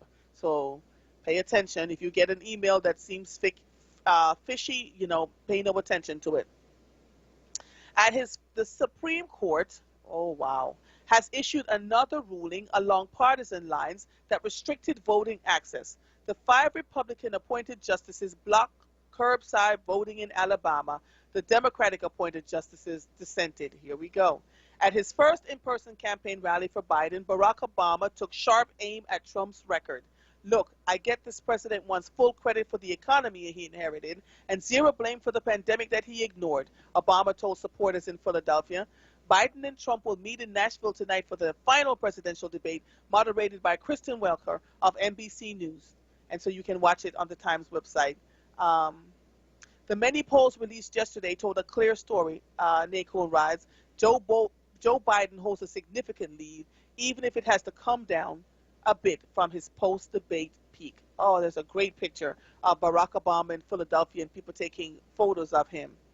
In other big stories, Purdue Pharma, the maker of the addictive painkiller OxyContin, agreed to plead guilty to criminal charges related to misleading people about the drug. The parents of 545 migrant children have not been located after the Trump administration separated them from the U.S.-Mexico border. Remember that? The children that were in cages and separated from their parents? I'm telling you, we're so much is going on. The government deported most of the parents, while many of the children are still in the United States. Pope Francis voiced support for civil unions for same-sex couples, breaking with the Roman Catholic Church's longtime position. Oh, wow. So, there's a lot going on. That was from the Times. But we are going to continue and take a quick break because I can't wait to speak to Ambassador Carol Mosley Braun. You are listening to The Source, 96.1 FM, 900 AM, streaming live on WURDradio.com. Follow us on all social media platforms at onWURD. 215-634-8065 is the number to call in. If you are hearing the sound of my voice, I am Andrea Lawful Sanders, and we will be right back after these messages. COVID-19 impacted a lot of things this year, including regular vaccination appointments. Vaccines help protect you and everyone around you, especially during flu season. Schedule an appointment with your healthcare provider today to make sure you and your children are vaccinated. Vaccines keep us safe, and they work. Skip the flu this year. Get your vaccination today. Let's stay protected together. For more information, visit health.pa.gov, paid for with Pennsylvania taxpayer dollars. Hey, WURD family. Our friends at Amoroso's Baking Company are hiring right now. Amoroso's has been baking the delicious bread in our community for over 100 years, and they want you to join their team today. The old and the young love Amoroso's, and they are hiring right now. Check it out. They offer fair pay and provide health, dental, and prescription plans after 90 days employment. Call 856-754-0355 or visit amorososbaking.com for details. What you get for your vote is important. For decades, Democrats like Joe Biden have taken our votes for granted. They have promised us a better future and never delivered. What did our votes for Biden get us? He wrote the 1994 crime bill that put millions of black men in prison for nonviolent crimes and a sluggish economy that left our communities behind. What does a vote for President Trump and his Platinum Plan get you? A contract with Black America that prioritizes black economic empowerment, 3 million new jobs for the black community, 500,000 new black-owned businesses, an increase in access to capital in black communities by almost $500 billion, better and cheaper health care, more education opportunities, and continued historic improvements to our criminal justice system. A vote for Biden gets you the same failed policies we've seen for decades. But with President Trump, the best is yet to come. I'm Donald Trump, candidate for president, and I approve this message. Paid for by Donald J. Trump for President, Incorporated. Hi, I'm Dr. Heidi Seropoulos. If you're on Medicare, you should know that many Independence Blue Cross Medicare Advantage plans have a $0 copay for primary care physician visits and telemedicine medical doctor visits. All our plans have $0 in-network COVID-19 testing and treatment and the largest network of doctors and hospitals in our area. Call 833-848-0762 today. TTY-TDD 711. 24 hours a day, 7 days a week. Or visit us online at ibxmedicare.com/doctors. Independence Blue Cross offers Medicare Advantage plans with a Medicare contract. Enrollment in Independence Medicare Advantage plans depends upon contract renewal. Independence Blue Cross offers products through its subsidiaries Independence Hospital Indemnity Plan, Keystone Health Plan East, and QCC Insurance Company, independent licensees of the Blue Cross and Blue Shield Association. You're listening to The Source with Andrea Lawful Sanders on WURD Radio. Streaming live on WURDradio.com and the WURD Radio app. Welcome back to The Source. I have some local news that I have to read for you now, and I need to call him because I'm just seeing this. Amin Akbar resigns from the School District of Philadelphia Board. The School District of Philadelphia Board of Education has announced, that Amin Akbar has resigned from the board effective immediately to care for his father, who was in decline in health. Akbar was appointed to the board by Mayor Jim Kenney and sworn in by Philadelphia City Council on May 1st, along with his 7 colleagues on the board. Mayor Kenny says, we truly regret that Mr. Akbar has resigned from the Board of Education, but we certainly understand that family comes first and wish Mr. Akbar's father all the best with his health moving forward. We are also grateful for Mr. Akbar's service on the board this year. Amin Akbar is a phenomenal young man that I have the pleasure of talking to and getting to know. So I'm going to follow up with that story once I'm finished talking to this next guest that I am so excited. I didn't know she was I didn't think she was calling in until 2:30, but she is on now. Listen, man, and I have to read this. Usually I kind of pick through people's things, but this woman was so inspiring to me in 1992 when I was pregnant with my firstborn, and I watched her and I smiled and I had tears of joy just watching everything that she did and said, and she's, oh my gosh. So let me just get it out the way. Carol Mosley Braun served in the United States Senate from 1993 to 1999 as a Democrat from Illinois. Born in Chicago, 1947, she came of age in the midst of the civil rights movement and pursued a career in law. She was the Illinois State Representative in 1977 and served 4 years as Recorder of Deeds for Cook County, Illinois, the first African-American elected to a Cook County executive position. In 1992, she defeated both the Democratic incumbent and the Republican challenger for a seat in the United States Senate. Do you know how huge that was? Becoming the first female senator from Illinois and the first African-American woman to serve in the Senate. As a senator, Mosley Braun sponsored progressive education bills and campaigned for gun control. In 1999, she became the first U.S. ambassador to New Zealand, a position she held until 2001. Good afternoon, madam. How are you? Andrea, after that introduction, it's going to be very difficult for me to come down to get to earth. Okay, thank you very much. I'm delighted to be here. Thank you for inviting me and for having me. I can see your face. I can see your face on the television. I can see you talking. I can see you're holding your own. I could see, I mean, I watched you as a young woman with a pregnant with a child, with a husband, and I said to myself, oh my gosh, one day soon I am going to get into politics and be similar to what you've done. You led the way, ma'am. You did. You led us. I was 25, you know? And I don't even want to tell you how old I am now. Who? Well, you told everybody how old I am, so there we go. So, you know, thank you for wanting to talk to us today. Let me get to the root of it because you don't have much time. What did you want to discuss with us today? Well, I wanted to cut to the chase and ask everybody, as President Obama did yesterday, to be sure to go out and vote, and as much to the point, talk to your neighbors, your family, your neighbors, and your friends, and get them to the polls. We have to get the vote out because if it's even close, we could have a problem with this current occupant of the White House dragging, kicking, and screaming out to get him out of there. But if we're close, if we get everybody to vote, it's likely that we can win and win big and win without fear of contradiction, and we can have a new president, which Lord knows we need. So yes, that's my key point for today. Yeah, are you involved? So much at stake. Yeah, listen, get it all out. I am giving you the space and the grace. Are you involved with the Biden? Listen.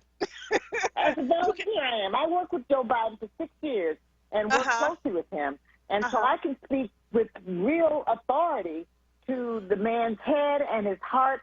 He is very, very smart, knows how to make government work for people. He starts off with the idea that government is simply an instrumentality to help people live better lives. It's not about him, as it is with this current occupant. It's about the people. And Joe, I know, will be consistent and has been over the years. I have, like I said, I worked closely with him in the Senate.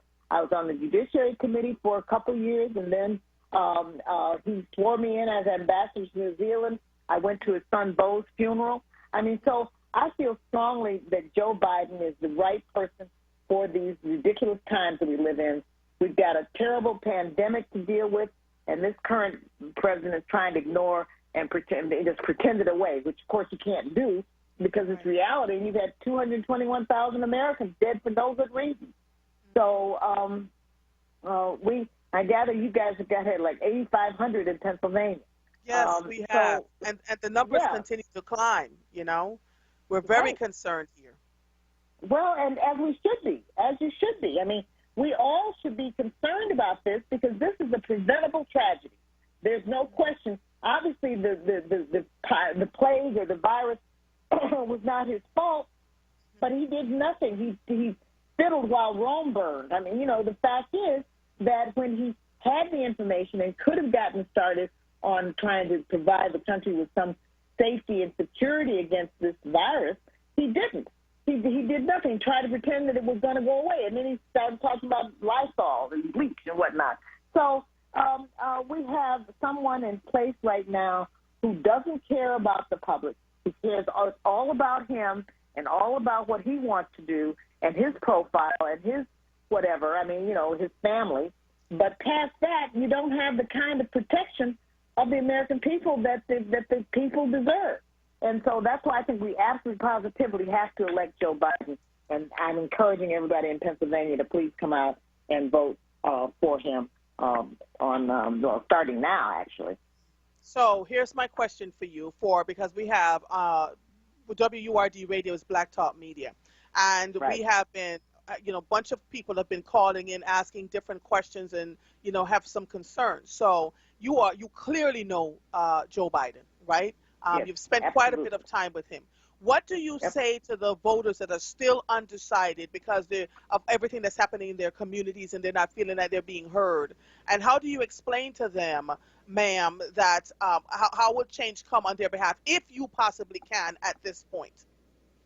Well, you know what I would start with? We have never had an African-American vice president, and we will have one this time around because of Kamala Harris being on the ticket. So that's a key point. The second point I would make is that Joe Biden has a plan for Black America that is, he understands the race-based disparities that we've had to face, both from health disparities and particularly with this COVID testing and everything. We are suffering more from this pandemic than anybody in any other group in the United States. And so that is the first thing, to get past the pandemic. But then beyond that, as we get back to normal, we're going to have to focus in on economic mobility to close the wealth and income gap, providing equal access to credit, access to capital for entrepreneurs and whatnot. We're going to have to make sure that Black people have access to quality education, which would include, and Joe was talking about universal pre-K and offering free public college to people earning under $125,000, forgiving public college student debt, and making a $70 billion investment in the HBCUs. So he's on it in terms of the specific issues, but as much the point, here's somebody who, again, I am confident understands the disparities that Black Americans have had to face. He was so supportive of me. I could not have, I was able to keep Jesse Helms from getting a patent for the Confederate flag. And it would not have happened if I couldn't have turned to Joe Biden for his support and help. He was wonderful in helping keep the Confederate flag from getting a patent. He's been really good on everything else having to do with race. And remember, at the time, I was the only Black person in the Senate. Yes. So, and what that meant was that all these issues came to me, whether I wanted them to or not. There I was, doing my best to try to fend back the forces of racism, and Joe Biden was there helping at every step of the way. So that's why I'm a volunteer for this campaign, and that's why I'm working, nonstop to try to help get him elected, because I know it's the right thing to do for my community, the right thing to do for my people, it's the right thing to do for my ancestors, it's the right thing to do, period. So. Yeah, I wrote down everything you were talking about: economic mobility, equal access to credit and capital. No, serious, because I want to tell people, right, when they call and talk to them, that is there a place where he has this plan for Black America? Is it written somewhere, or is this what he's just talking? It's on his website, and let me see. I don't have a notice of what the URL is for that. Right, because I want to point people to that too. Yeah, I appreciate that, and let me see what I can find on that in terms of where you can go and send people to look up and act. So they can do the reading themselves. Look, this is don't take my word for it. Look at the fact of what this guy what his program is and what he wants to do.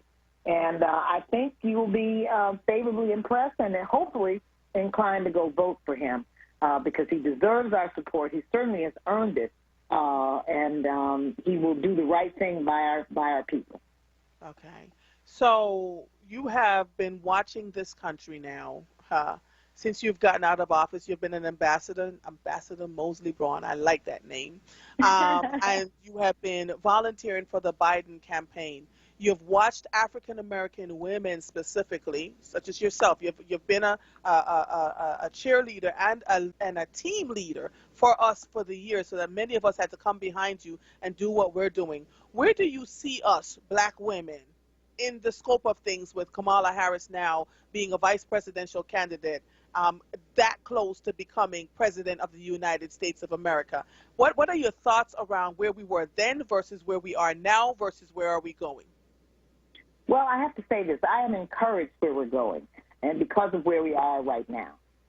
Again, we are being taken very seriously because everybody knows that when black women decide to make something happen, it happens.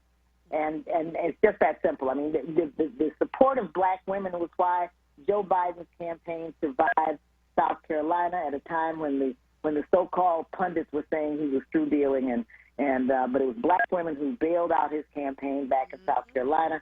It was black women that I think provided the energy behind Kamala Harris going on the ticket. He picked Kamala, I think, as a way of showing to black women that he absolutely understood that we were that kind of critical in his election. And not just for black women. He's got a program for black men as well. And I think it's really important that we make it clear that this is not a divider. He's not a divider. He wants to bring people together, and that's what he's always done. And so he will bring people together. He has a program that speaks to the interests of black men as well as black women. And I did find that reference, by the way, to where they can go. Thank you. So I can send people to it. iwillvote.com. iwillvote.com. I am going to look it up myself so I can give it to people when they call in, because, folks have questions. And so I'd like to be able to point them to, it's not going to be the catch-all to answer all the questions, but enough to get people to understand that there is indeed a plan versus what do you have to lose, Oh, absolutely. Absolutely. Yeah. I wouldn't be doing this if I didn't think there was a plan, if I didn't believe in this candidacy. Like I said, I'm volunteering, and I've been doing that from the beginning of this campaign because I believe in this candidate. I believe he will do the right thing. He's always done the right thing. In my experience with him. And I'm just, again, I'm really anxious that we get the vote. And Pennsylvania is so important. You've got a tipping point state. Your state is so important to all of this because, and I'm going to back up now and be a little academic here, I'm going to nerd out on you for a second. We don't have a democracy in this country. What we have is a republic. And that means that it's the Electoral College that chooses our president, not the popular vote. If it were the popular vote, we'd be talking about President Hillary Clinton. But that's not the case because, she won the popular vote. She did not, however, win the Electoral College. So we have to get the votes from the right places to win the Electoral College. And that's why Pennsylvania is so important, because of your votes in the Electoral College will make the difference in whether or not Joe Biden wins the presidency. You go, and there you have it. I could not end on a better note. Your people told me to make sure that you got off at a certain time because I just thank you for wanting to speak with us. Thank you for letting us know that we can go to iwillvote.com. Thank you for solidifying some of the things that Joe Biden will be doing for the black community. Put it in words so that we can hear and understand and not just say what is he doing for us, right? And I thank you for just being the phenomenal human being that you have been to so many of us for so long. I wish you continued joy, and let's see what happens with the election on November 3rd. Have a good one, okay? Andrea. Oh, you're so welcome. Thank you very much. Oh, you're welcome. Okay. Bye-bye. All right. Bye-bye. You are listening to The Source, 96.1 FM, 900 AM, streaming live on WURDradio.com. Follow us on all social media platforms at onWURD. 215-634-8065 is the number to call in. If you are hearing the sound of my voice, I am Andrea Lawful Sanders, and we will be right back after these messages. 4 years ago, Donald Trump asked Black America a simple question. Asked us, what do you have to lose? What do you have to lose? Since then, we've seen a rise in racial violence and white supremacy, an increase in poverty. You're living in poverty. Your schools are no good. You have no jobs. While giving tax cuts to the rich. 200,000 dead from COVID, 1 in 5 are Black. We've lost our jobs, our businesses, our dignity, and even our lives. And he, Trump, dares to ask, what the hell do you have to lose? What the hell do you have to lose? Well, Mr. President, damn near everything. After 4 years of Trump, ask yourself, Black America, are you better off? Vote for change. I'm Joe Biden, candidate for president, and I approve this message. Paid for by Biden for president. Donald Trump hasn't grown into the job because he can't. And the consequences of that failure are severe. Millions of jobs gone, while those at the top taken more than ever. Our worst impulses unleashed, and our democratic institutions threatened like never before. We need a leader ready for the job. Joe Biden. Make a plan to vote. Our lives depend on it. Paid for by Ask Me People, which is responsible for the content of this ad. AskMePeople.org. Not authorized by any candidate or candidates committee. What's up, Philly? It's Sincerely Sarita. The school year is underway, but never before has that experience come in so many shapes and sizes. Is the education of your child being left to a smattering of clumsy in-person and virtual instruction? The COVID-19 crisis has created a market for untested virtual teaching models lacking true credibility. Maybe it's time to reconsider and exercise your choice. Maybe it's time to check out Commonwealth Charter Academy. Here are the benefits to your family. 1, an online education provided at no cost to you, complete with laptop, headset, and help with internet access. 2, partnership with the market leader in cyber education with a nearly 20-year track record of world-class learning. And 3, delivery of a safe, reliable, and comfortable education experience over the internet directly to the confines of your living room. Visit ccaeducate.me today and discover the gold standard of cyber education. That's ccaeducate.me. Everyone has a different journey to their vote, but we all take the same steps. If you want to vote, register by October 19th. If you want to vote by mail, apply now and mail your ballot back as early as possible, before November 3rd. Or bring it to a satellite election office. If you want to vote in person, go to your polling location on November 3rd. However you want to vote, we'll help you find the way. Visit PhiladelphiaVotes.com. This Saturday, October 24th, get your motor running as Black Bikers Vote roar through Philly. Kickstands up at 12 noon from Philly City Hall. Riders of all races welcome. MCs, riding clubs, individuals, cruisers, sport bikes, trikes, all are welcome. PA, South Jersey, Delaware, Maryland, New York. Let's ride. Hashtag Black Bikers Vote. Paid for by Black Vote PA, which is responsible for the content of this advertising. Not authorized by any candidate or candidates committee. www.theelectionisnow.com. You're listening to The Source with Andrea Lawful Sanders on WURD Radio. Streaming live on WURDradio.com and the WURD Radio app. Welcome back to The Source. I see that I have a bunch of callers on the line. Let me get through having a conversation with Deborah Keys right first, and then we can move forward. Deborah, are you there? Yes, I am. How are you, Andrea? The show is hot today. It is. I've been listening, and I don't know how I'm going to follow the ambassador, Carolyn Brown Mosby. What a phenomenal Do you remember her, Deborah? Yes. I remember the first time seeing her on television. I was like, oh, my God, it's a black woman. She was the only black person there with all those folks who did not want her there. Talk about leading the charge of the way. Yeah. So you've had a phenomenal show. Every time I chime in, I'm like, how is she going to top that? But you do it every time. So, but what I want to say to you quickly, you know how we're always told that we shouldn't want to have someone else's life? I want to get away from that for just a few minutes. I do want to be a part of your life. You do? Us to so much. Yes. I just want to walk next to you, girlfriend. I do.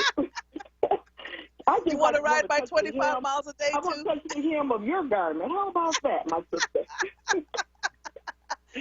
and you share it with everyone. That's why I love you so much. You are so authentic. It's not about you, but I'm glad you have the contact that you do, because you continue to bring us along on your journey. So thank you so much for that. Oh, you're so welcome. You're so welcome. What are we talking about today? Don't say COVID and schools, because, Lord, these parents are losing their minds. I know. I'm going to tiptoe around that, because when I was listening to the show on Tuesday, I was actually multitasking. I couldn't chime in on, like, okay, I need to take it in another direction just for a few minutes, just so people just hear me out for a bit, because it is a very sensitive topic, and we do know that, about how do we get our children back to school safely.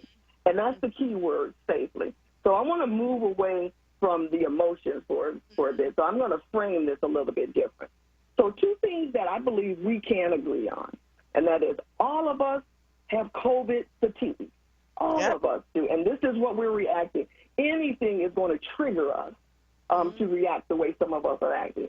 And number two, all of us want our children to return to in-person school as we are accustomed to. But it's not going to ever be the same. And so, but we do want children to return to school, and that's a hard stop there, okay? So now, here's the rub. This is where the division starts. How do we make this happen, okay? So one common word I heard throughout your conversation on Tuesday was empathy, okay? Reminding us to practice our ability to understand and share the feelings of another. This goes, though, both ways, from our home to the schoolhouse.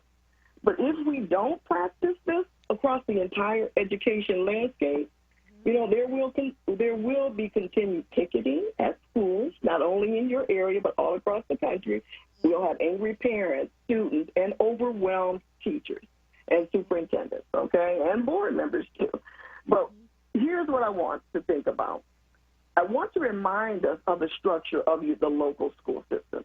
So envision a circle, and in the middle of that circle are the students, okay? We're never going to remove our eyes from the students in the middle of that circle. Then we have, of course, the Board of Education, superintendent, his or her staff, okay? The superintendent is the education expert that the board hires, their most important responsibility.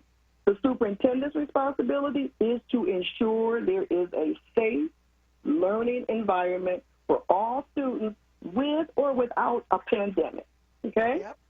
What we forget is that no one knows exactly the best way to educate all children during this pandemic. We don't know. We've never traveled this road before, and we need a little empathy here and some grace here, But what I believe is that the school systems are doing the best they can under these circumstances. We can't believe that educators don't care about the safety of students and staff. I'm being very intentional, though, about not focusing on what adults feel, okay? So this is what's getting us in trouble here. What they feel is the best way to handle this task of safely bringing students back. Because, guess what? We're all going to say what I want from my child. And yes, parents or the guardians are the best people to make this statement. But what I want to remind us is that the school district, they have to make their decisions based on the needs of all children, all students, okay? Now, although COVID is here and does not plan to leave anytime soon, the entire community, education community, must work collaboratively with the education experts to create this safe learning environment with consultation with the Board of Education. And although the school board members are taking a lot of heat right now, not only in Pennsylvania, but all across the country, all 91,000 school board members, it is critical that we allow the education experts to utilize their talent, to create ways to safely educate all students while, which is important, while following the health experts' recommendations and your local data trends. What's happening in your community? You know, yeah, because Wisconsin is on fire right now in terms of COVID numbers, so that's different than what's happening in New York. That's what's happening in Pennsylvania. So you're absolutely right. Absolutely. But you know, Andrea, at the end of the day, this is hard on everyone, and it's taking its toll on the whole education system. But if we sit still for just a moment and hear each other out and come to a consensus agreement on what's best for all students, it's not about wanting your way. It is about the way, what's best for all students. So that's where we have to get to. We have to step out of our emotions, because our emotions is what's causing all of this. You know, we have friends. I've been talking to friends who are not being friendly with their friends because of this. They're not agreeing on how the children should go back to school. They're not agreeing with the school system. But again, board members elect the education experts, and they have talent. So allow them to come up with the best plan that they possibly can. And so, but again, we have to give each other some grace, because no one has a silver bullet. No one knows exactly the best way to do this. And so we have to, empathy, give each other some grace and learn. Yes, are we going to make mistakes? Mm-hmm. Absolutely. But one mistake we don't want to make, we don't want to lose the lives of children. Yep. Absolutely. Or the staff. Children are dealing with trauma. Staff is dealing with trauma. What everyone needs now is almost like a virtual hug. That's what we need. But, just listening to your guest on Tuesday and then knowing what's going on in the school district that you mentioned, I get it. I get it. And it's happening all over the country. But we're all trying to do what's best for children. I just don't believe people are intentionally want to put children in harm's way. Right. No, I just don't believe that. I agree. It's always so good talking to you. Always. Yeah. So I just wanted to drop those nuggets and ask you, can I just carry your bags one day, and follow you around? Well, listen, I don't happen to think that I have the most fantastic life. What I have is an authentic life, right? And so I try to really just let people, love on people, meet them where you see. I'm traveling across the country. I'm taking everybody with me. And that's the thing, Andrea. It's not the best life. I told you at the beginning, you are so authentic, and that's what's more important. But because I've connected to you, your life is my life. So I thank you for allowing me to drop these nuggets, because, I'm always going to be the cheerleader for the Board of Education and the superintendent, because I know they're doing the best they can. I really believe that. I agree, and I can't even imagine. They're probably having angina attacks all across the country, just trying to deal with parents, this virus, making sure. And remember, they have to retrofit their schools. Where's that money coming from? All of that. So the trauma. Don't forget the trauma. The trauma. Yes. People have lost loved ones. That's right. And so absolutely right. We need to just have some empathy and just it's not about us. Okay, just do what's right for children. By the end of the day. Thank you. Right. Thank you so much. We will catch up next week, because I hear you have a phenomenal guest again for me. I love you. You're just wonderful. Yes. I cannot wait. And I'm enjoying everything you're doing, my friend. Thank you. Keep up the good work. All right. Thank you. Bye-bye. Okay. Sure. Bye-bye. We have some callers on the line. Callers, do not hang up. I'm going to take a quick break, then I'm going to take you, and then I'm going to go into my next guest, because we're going to talk about the killings in Nigeria, in life in the diaspora. And so I'm going to make sure that everybody gets in. You are listening to The Source, 96.1 FM, 900 AM, streaming live on WURDradio.com. Follow us on all social media platforms at onWURD. 215-634-8065 is the number to call in. I am Andrea Lawful Sanders, and we will be right back after these messages. Have you heard about Penny? They make it easier than ever to get health coverage. What if I'm self-employed? Penny gets you covered. Unemployed? Penny gets you covered. What about my family? Penny gets them covered too. But will this fit into my budget?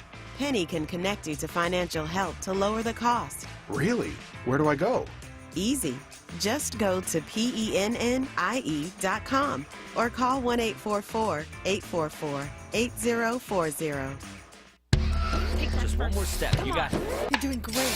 This is the sound of a nationally ranked top rehabilitation hospital, home to the largest collection of robotics in the United States, where we continually exceed patient expectations. Because no injury is too severe or too minor for our care. There you go. This is the sound of success. Moss Rehab. Challenge accepted. Your success doesn't have to wait. It's time for a new year and a new you. And with Community College of Philadelphia, your goals are within reach. Our programs are a direct line to today's most sought-after careers, and you can skip the debt without sacrificing the quality of your education. Choose Community College of Philadelphia this spring semester, and you're choosing an education that you will value for years to come. Classes will be offered online, and all admissions and student support services are available remotely. Don't pay more at another college to earn the same credits from home. Start your success story with Community College of Philadelphia. Join us for a virtual open house on Thursday, November 5th at 6 p.m. To get started, RSVP at ccp.edu/open house. Your success starts at ccp.edu.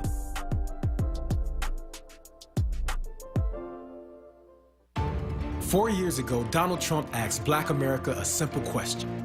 Asked us, what do you have to lose? What do you have to lose?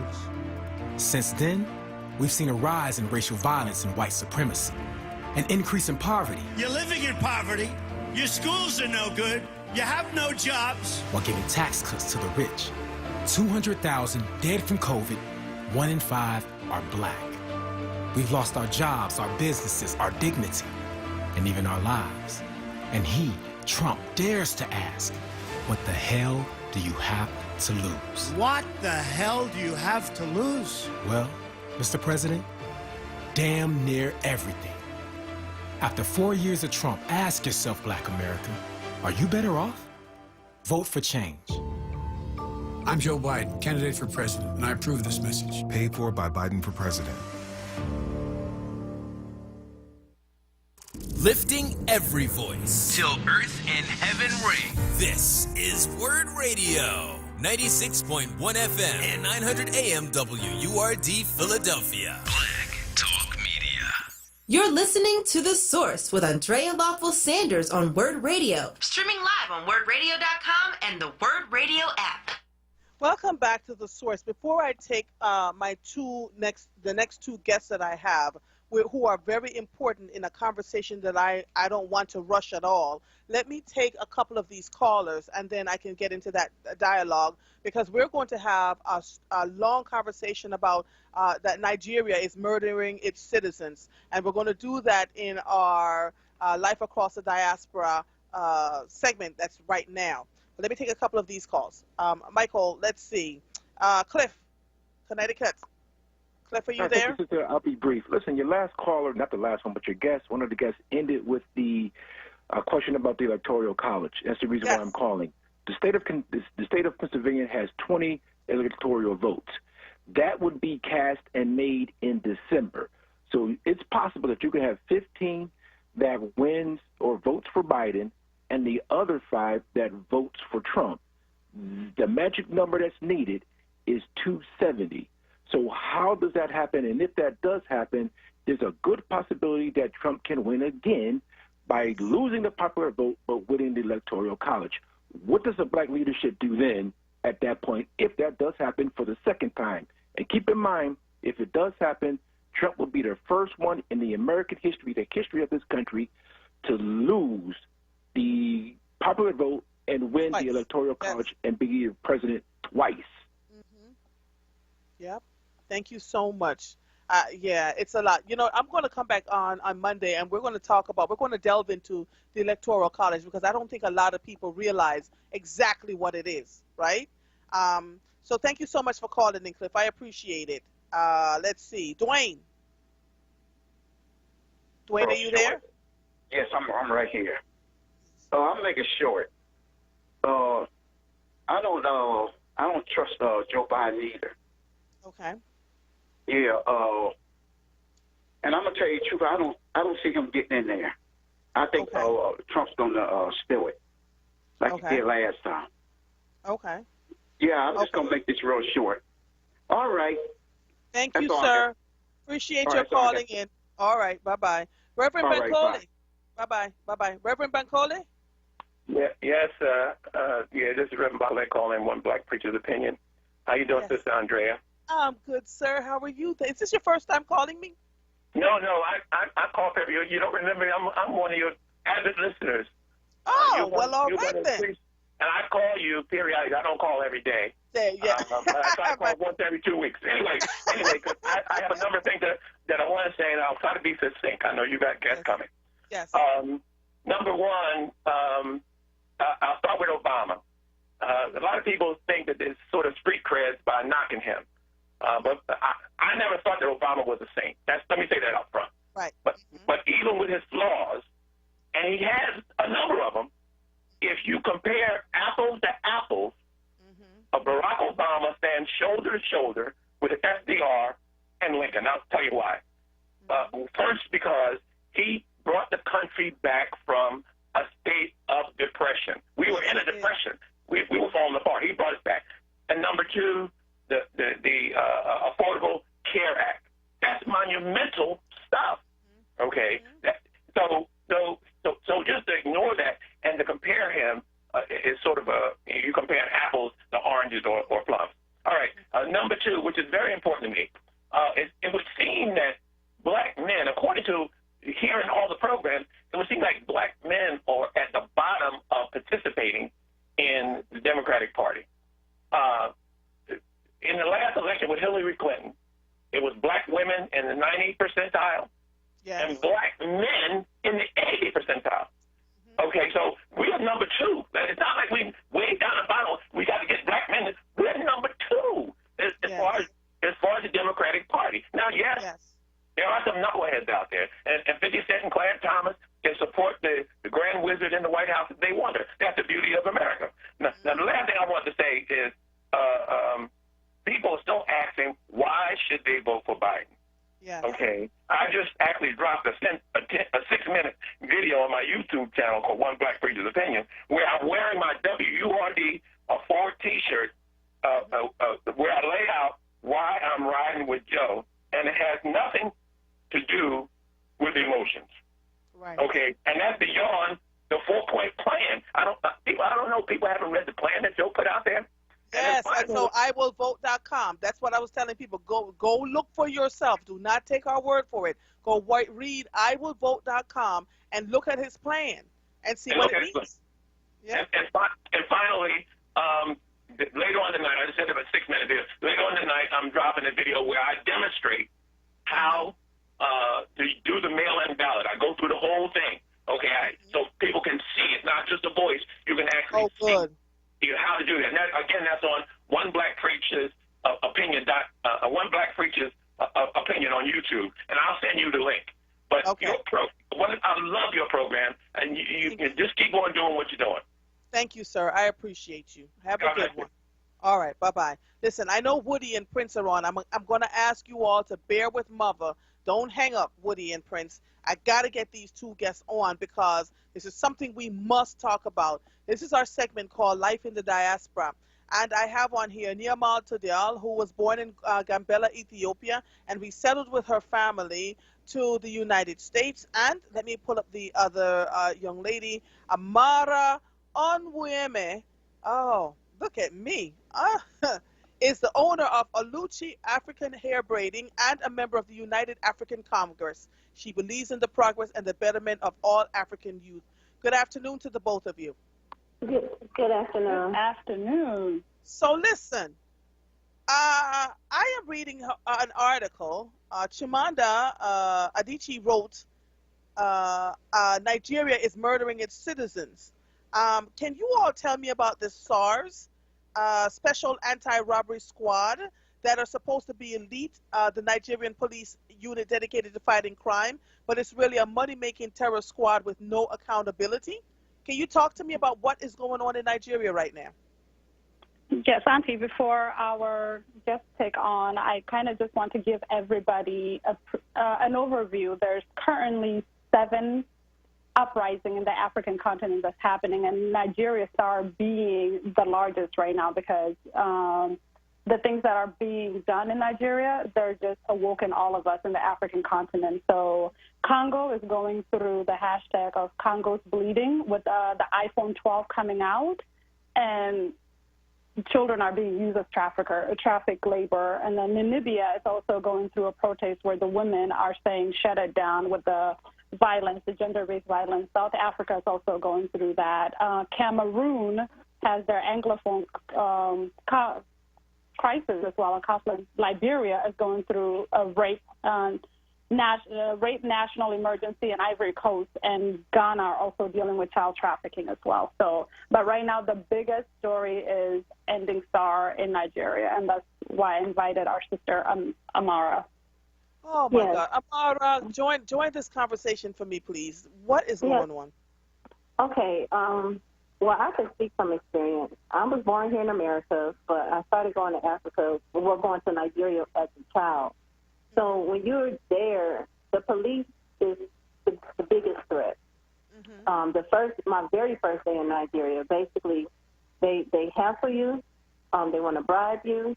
I had guns put to our head. You know, if you don't give them money, and people live like this every single day. If the police kill you, there's really nothing else you can do. There's nobody you can really report to. And they really just hassle and bribe people for money day in and day out. So when you're in Nigeria, your fear is not the common thief. Your fear is the police. Wow. So Chimamanda Ngozi Adichie wrote this. This piece. Is the Nigerian government in charge of this group, or are they separate? Because I don't understand this. So the Nigerian government is in charge of SARS, and if you know anything about the Nigerian system, it's just very corrupt. From from the minute you land in the country to the time you leave, everything is based off corruption. So that's why people are marching, because a young gentleman got killed October 2nd. Just coming out of the hotel. I don't know all the details, but I know a SARS officer killed him, and then that's when the youth went to the streets and started campaigning against SARS. It says here in the article that SARS officers would raid bars, or these are police officers now, or stop buses on the road and arbitrarily arrest young men for such crimes as wearing their hair in dreadlocks, having tattoos, holding a nice phone or a laptop, or driving a nice car. Then they would demand large amounts of money as bail. SARS officer once arrested my cousin, this is Chimamanda saying this, arrested my cousin at a beer parlor because he arrived driving a Mercedes. They accused him of being an armed robber, ignored the working ID cards he showed them, took him to a station where they threatened to photograph him next to a gun and claimed he was a robber unless he paid them a large sum of money. Yes. Oh, my goodness. That's what happened. The first time that we were in Nigeria, my father had gave me some money to hold, but my father didn't realize that I brought the money outside of the house. So as we're driving down the toll road, we got pulled over, and I'm shocked because I was born and raised in America, so I never seen nothing like this. So the officers, it was about 8 of them. They pulled all of us out the car. They searched my father. They said, oh, yeah, they told me and my sister to go back inside the car. But then when they realized I had money on me, they pulled me back out the car. My father was talking, and then my dad had to pay them ransom just to let us go. We get back in the car. We get pulled over again at another checkpoint. At this point, I'm so sick and I'm so tired, and I was really, really sick, and I couldn't get out the car. The officer put a gun to my head. I was 14 years old. Dragged us out the car and demanded ransom. We were just regular citizens, not doing anything. This is like ongoing every day in, day out, like in Nigeria. So what can be done to stop this from happening? See, people always say we don't need to protest and there's no reason to protest, but it's the only thing that gets the attention of folks, right? So are people are protesting right now in Nigeria? Yes, they are. what happened the other day has taken the protest to another level because the youth were peacefully protesting, and the military came out and started shooting at them. So several young people got killed, slaughtered in Nigeria the other day, and that's what has escalated this protest to a worldwide event right now because the government is literally killing unarmed, innocent people who's protesting against SARS. Yes. Wow. I'm reading this article. And so also here in the diaspora, because Nigerians are actually the largest immigrants in the U.S., and they're actually the highest educated immigrants in the U.S. Right.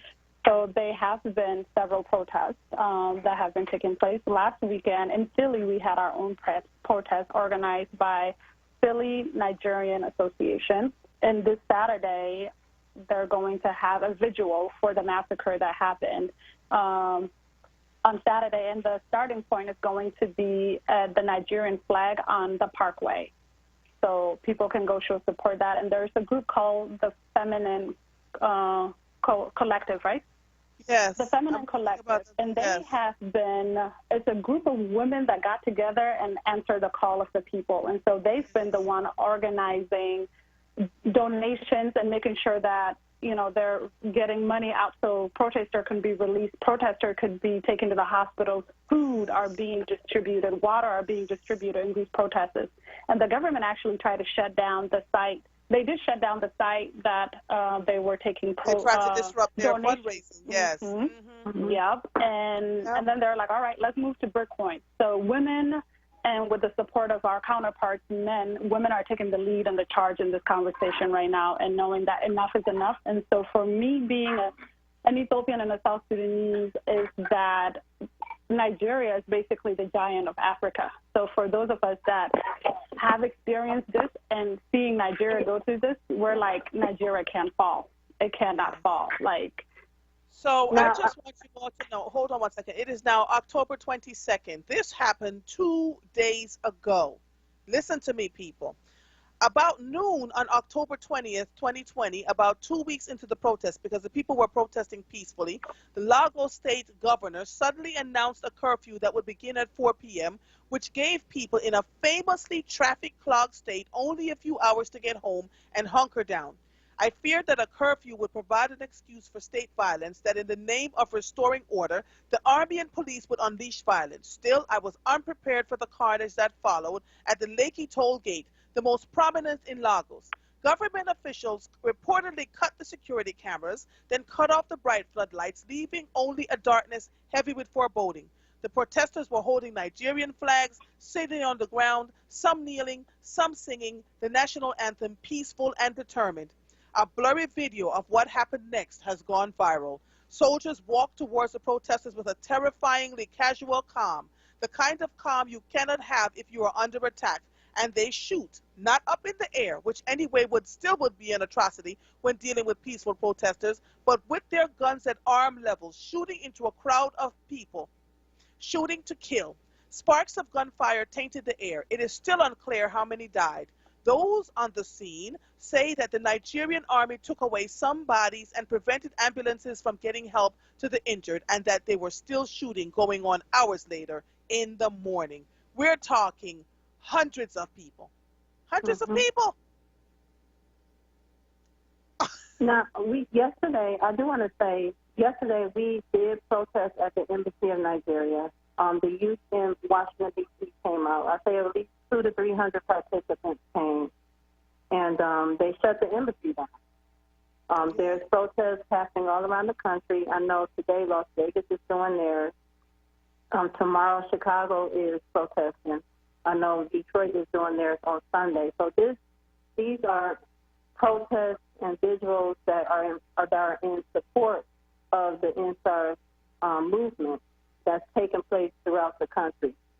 I really think we need to do something on a national level because we have to also hold the Western countries accountable.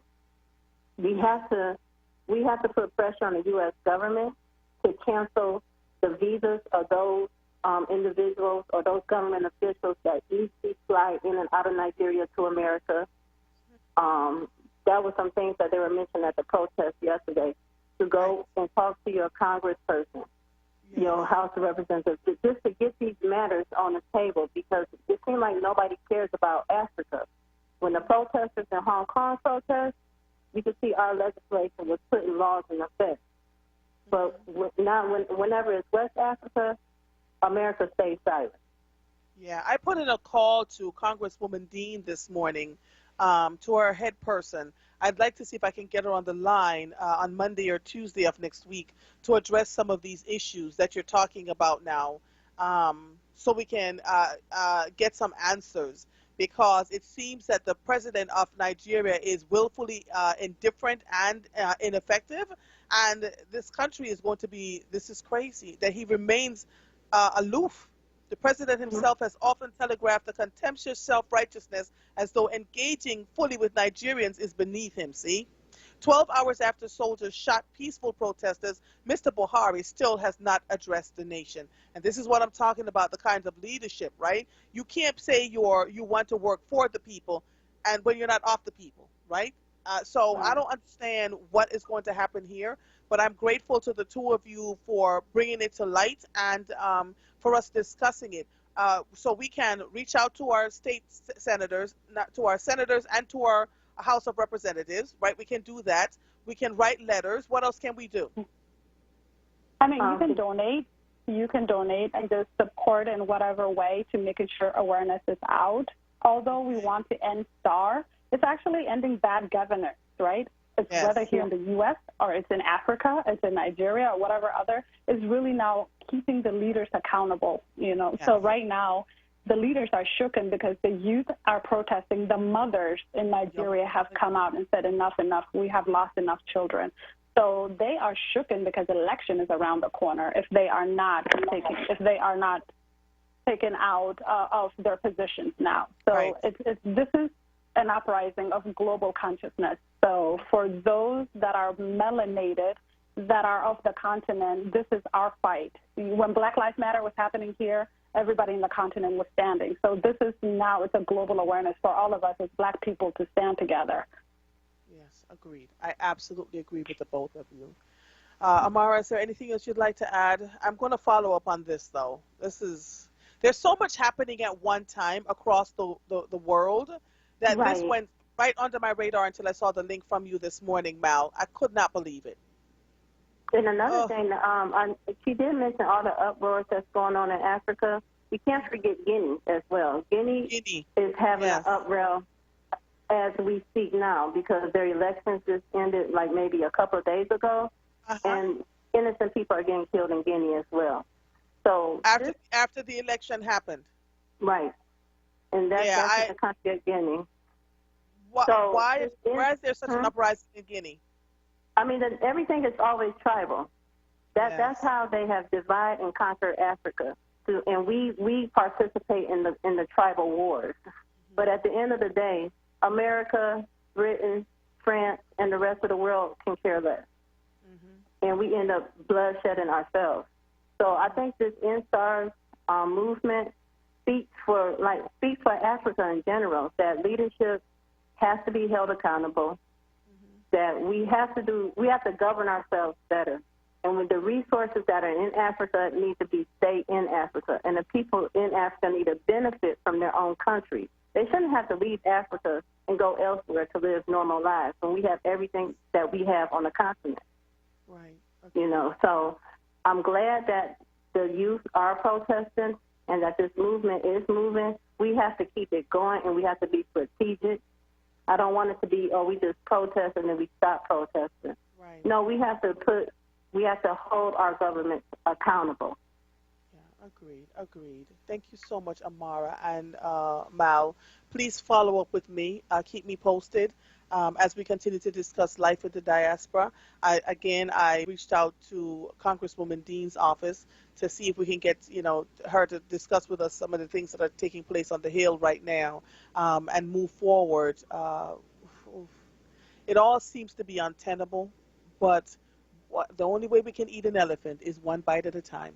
So let's continue to work diligently. Where can we donate? Did you ever say where people can donate to? Do you know? the Feminine Collective. So if you just, they're on Instagram. So if you type in the Feminine Collective, they are one of the resources that I know that are donating. But here, there's also an NSTAR GoFund that's also put together by Nigerians in the diaspora that people can donate to. Okay. And here in Philadelphia, we have a Philly Nigerian Professional Network that Choma is like the head of. So you can also reach out to them too. Okay. All right. Okay, we'll do. Thank you both so much. You've given me enough. The Feminine Collective on Instagram, NSAR's GoFundMe, and the Philly, say that again, the Philly and Young Nigerians Professional Association. I'm not getting the name right. Hold on. Let me get the name right. Right. And I know here in Michigan, the Nigerian Foundation of Michigan is also taking donations as well. Nigerian Foundation of Michigan. Okay. Thank you so much. These are the things, when people say, what can I do? These are the solutions that I'm looking for. Thank you both so much, and we'll stay in touch quickly soon so that we can figure out how to continue to help. Okay? Awesome. Thank you so very much. You're welcome. Bye-bye. Bye. Ooh, okay. That was a little heavy. You are listening to The Source, 96.1 FM, 900 AM, streaming live on WURDradio.com. Follow us on all social media platforms at onWURD. 215-634-8065 is the number to call in. I am Andrea Lawful Sanders, and we will be right back after these messages. The pandemic is not only putting everyone's health at risk, it's also impacted our jobs and retirement security. And it's disproportionately affecting African Americans, especially those 50 plus.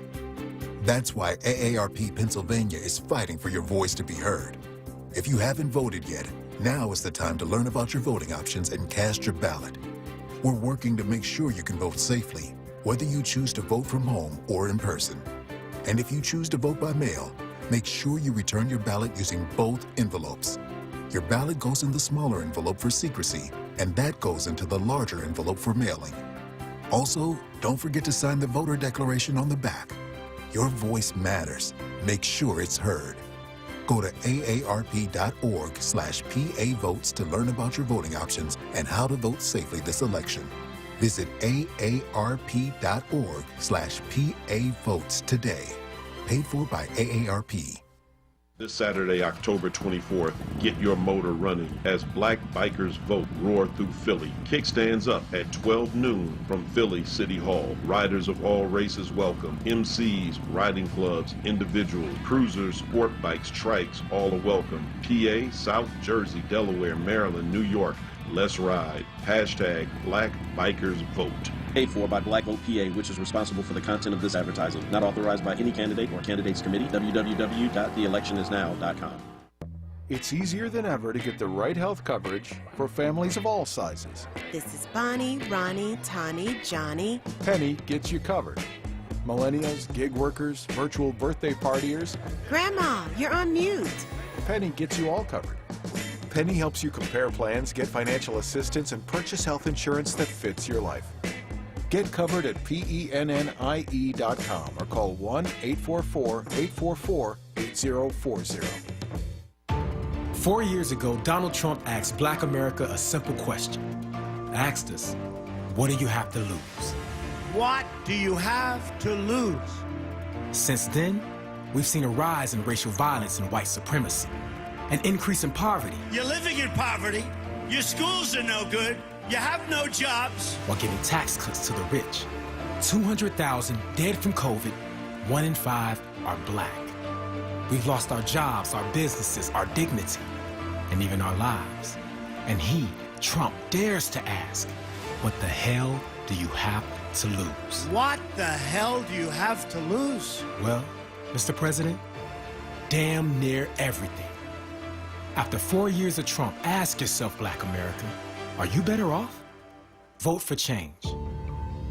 I'm Joe Biden, candidate for president, and I approve this message. Paid for by Biden for president. You're listening to The Source with Andrea Lawful Sanders on WURD Radio. Streaming live on WURDradio.com and the WURD Radio app. Welcome back to The Source. If you're just joining us, we just finished the segment Life in the Diaspora, where there was an article written by Chimamanda Ngozi Adichie, who said that Nigeria is murdering its citizens, that under the President Buhari, there is a sense that the country could burn to the ground. And, police officers are murdering their citizens, SARS, and it sounds very similar to what we have going on here to a certain respect, where black folks and young people are rising up in the streets because there's been so many killings of young citizens here in this country, and the uprising of hate groups, and it's just you just see all of this uneasiness that's happening, and that's why we have to pay attention and really figure out, in 12 days where we're voting, how we're voting, but please just go out and vote. Prince from Schuylkill, are you on the line? Hey, good afternoon. How are you? Hey, sir. I'm good. What's going on? So, about 12 or 13 years ago, we put a water well in Benin City, which is just outside of Lagos. Cost a couple $1,000s. The water well is probably half of a football field, and every 10 yards, folks could pump water. And I know in the airport, when we had traveled there, they had AKs all in the airport, and they were really kind of scary environment because they carried they carry real guns there. So they're shooting there. They're shooting people in Lagos. That's heartbreaking to hear, because it was a beautiful place when I went some years ago, and so that was cool. Also, Monday, I'll leave a book at the desk for you guys. I did hear. Oh, yes. Thank you. That's kind of cool, and I'll autograph it and sign it and stuff like that. Thank you. Amazon has sold out when it was released. They did a soft release, and they sold out, and then they replenished, and then they sold out, and then my publishing company wanted to know where the royalties were, and that became an issue just recently. And so, but it's a good read, and it's one of the things you do when you're trying to, put truth to power, Yes. You write about it. So, all right. So when you leave the book at the desk, call them first, because they're not allowing people up. So call them and let them know, and either someone will come down and get down, leave it by the front desk, and when I walk in on Monday, I'll grab it. I want to read it so that I can interview you. All right? Oh yeah. I would rather you read it through first, and that way you'll get an understanding of what I thought, about my situation, and then the questions you ask, you do a good job interviewing anyway. So I just think that once again, when you have Obama come here and this whole standoffish approach, like Kamala when she came here. Man, Prince, don't get me started. Prince. I got to because Prince, it's unfair. It's unfair to have these paid politicians to sit with this guy. That is why and let me tell you, it wasn't, listen to me, Prince, listen to Mother. It wasn't the usual suspects that invited me. I think they were shocked to see me there. Not only were they shocked to see me there, they were shocked to see that I was in the green section with them, right? And I took that opportunity to live stream it so that everybody could see it and experience it. You understand what I'm saying? I ain't take a picture with a soul. I think Nina Ahmed walked over to my car at one point and someone snapped a picture with her and I. But I'm telling you, the ultimate goal was to make sure that each and every one of you experienced it, from my point of view. Because we have to stop making it seem like these things are just for, special people. And it's like people are so dogmatic and so abusive of other people that's not going down the same road that they're going down. And that creates a problem, because these people aren't no prima donnas. These people aren't nothing special. And from a paycheck away from being broke. So stop trying to beat the people up and just encourage them to go out and participate in the process. Because what you cannot have is, you can't have the Republicans go from 14% to 24% of black men who voted for Trump because you decided to treat black men like they're insignificant or like they don't count. Or, you got these hosts that are just so dogmatic about their opinion. That's all it is, their opinion. You know what I mean? If you so got, this is the second time today. Okay, this is the second time today that somebody called about a host. Please don't name no names up in here. I'm not doing that. No, I'm not going to do that. But if you got something more than your opinion, then get out in the street and stop this murder rate so it don't go to 400. But if all you got is your opinion, then be neutral with it. Don't be dogmatic about it because it doesn't help the process. Now, my thing is you say vote or die, and November 4th, if it doesn't turn out the way that you were saying vote or die, then who do we hold accountable for that blatant statement? Right. That's all I'm saying. You know, I'm just saying don't because some of these people out here who didn't care about you before ain't gonna care about you November the 4th, and they surely not gonna do it because you got paid a couple dollars, do some kind of campaign money to go out and tell everybody to do something that obviously only 18% of the people was doing anyway when they came to vote. So 18% of the people came out and voted. The mayor won with 200,000 votes out of 1.4 million people. So that means that they were disinterested then. So for you to be dogmatic gonna make them even more disinterested. Are you kidding me? So you can spend all the Democratic money you want to spend. You might want to defund the Democratic Party if you lose this election because the behavior is unfit. It's unfit to get people to participate in this process. And so, you're going to get older people because older people through civic classes as they were grown up, they were committed to voting. But younger people are committed to attitudes and characters, and the characters is not befitting to voting. So, so I'm just saying that. I'm going to hang up and listen to you, and I thank you for your time. Thank you. Thank you so much, Prince. I appreciate you. As always, appreciate all of you. I heard that Woody called in and he hung up, so if Woody feels like calling back, he can. This segment is brought to you by Comcast NBC Universal, and it's talking about the 19th Amendment and the women's right to vote. And I have to tell you, Brianna sent me an article that I want to read to you because some weeks ago I was on the air talking about the fact, I guess with Kamala again, when Kamala came into town, and I was talking about the fact that we're asking black people to come out and vote, and the truth of the matter is they're asking us to show up in larger numbers to cover for a specific group of white women who decided that they were not going to vote in 2016. They said they were going to vote for Hillary. We had the opportunity to vote for a woman president for the first time in our lifetimes, and they went behind the polling booth and voted for the current president that we have. And so in the Politico, this was written yesterday, the 19th, by Laura Barron Lopez and Holly Otterbein. It says, Donald Trump has a problem. White women in Pennsylvania. I have to read this to you because this is part of the reason why. Julia Bortz wants to apologize for something she did a few years ago. The 71-year-old resident of the battleground state of Pennsylvania, a registered Democrat, voted for Donald Trump. I feel... Hold on one second. Hold on one second. I said this. I remember... the day after the election, I said it was not just Republicans that voted for Donald Trump. Democrats did too. I lost friendships over it. White women who said to me, how dare you say that she won the popular vote? I said the popular vote aside, it was black women that led them, the popular vote, to get where it was. 50-something% of white women did not do it, which means there had to be some Democrats and Republicans in the group. Well, here we go. It wasn't that she was unhappy with former President Barack Obama. She voted for him too. Bortz, who lived in the Lehigh Valley, a swing area, thought a new approach, a business approach, couldn't hurt when she cast a ballot for Trump. I was wrong. Boy, was I wrong, said Bortz, who is white. Her change of heart is due to the lies, the division, and Trump's attacks on veterans. And she said there are friends and neighbors just like her, Democrats who voted Republican in 2016, but are now flipping back. We were joking about forming a group like We Are So Sorry group, she said. Bortz isn't alone. Women in Pennsylvania and across the country are leaving Trump behind, including the white women who helped to power his victory 4 years ago, according to polling in key states.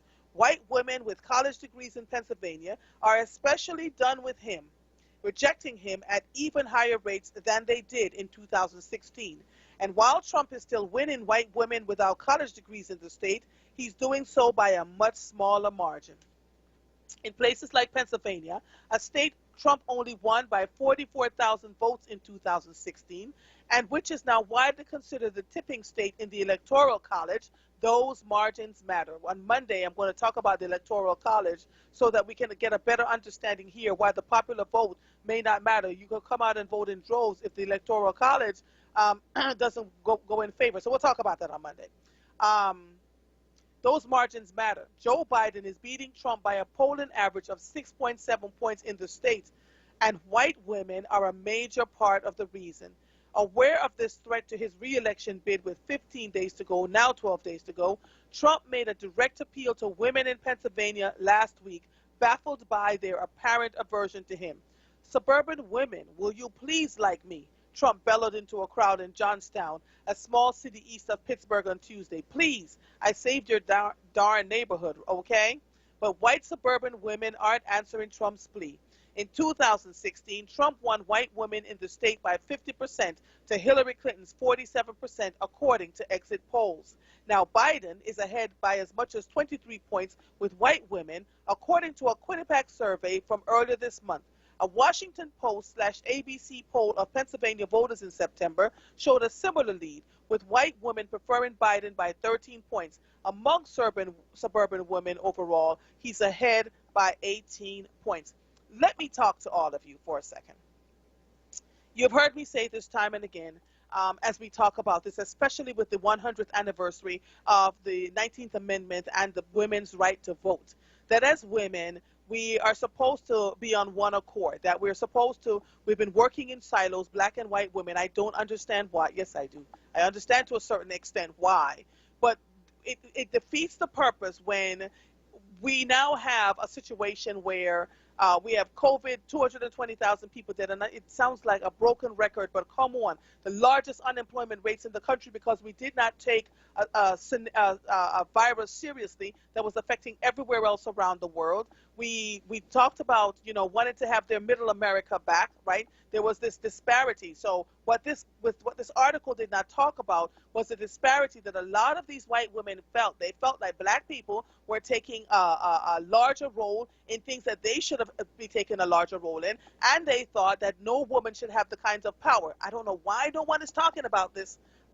Because this is being said over again. They felt to a large extent that no woman should have the power to become president of the United States. That was what these white women kept saying over and over again around why they voted for Trump. They said, we found him a little scary, even back then, but they thought he was a better scenario than whatever was going on. They were also very disenchanted with politics as usual in this country. And when we talk about that, we say to the Republican and to the Democratic Party, both of them, you have got to come up with a better solution to what you have been doing all this time. Your machinations, the things that you have done that have always worked for you, are slowly grinding to a halt. And with the young people that are coming up now that have decided they're doing their homework, I'm watching them. They've read. The young people have read iwillvote.com. They're laying out Joe Biden's plan, talking about the things that he missed in the plan. What are they going to do? Some of them are deciding to run for office. They're coming. They're coming. There's a shift and a change coming in this country because the older folks who have been in office and doing what they wanted to do for as long as they've wanted to do it, and I watch it. I keep watching it over and again. I would love to see a little bit of humility, a little bit of coming to the table and saying, okay, we've missed the mark, and some apologies, right? We have missed the mark. We have not done everything that we were supposed to do. Yes, we got a little upset and we turned our backs when you were supposed, because after all, we are your leadership and you're supposed to trust us. But we are seeing now that you don't trust us. What is happening in Nigeria on a larger scale is getting ready to happen right here in Philadelphia. The people are starting to turn their backs and are looking for other ways. And because they can't, people are not listening to them, they're going to start running for office. And the largest voting bloc right now coming up are the young people. And so we want folks to think that they're not voting and they're not showing up to vote, and they're not. That is not true. You're going to see that in the exit polls in this election. Are there going to be some who decided that they're not voting and will vote third party? Yes. But I'm telling you, pay attention. And to the women, on this the 100th anniversary of this 19th Amendment, it's 100 years later. And we have got to come to a place where we are voting for our best interest instead of against it. instead of against it, right? We get to the 200th anniversary, and long after we're all gone, and we have a new group of women in, that we're still having this same conversation, right?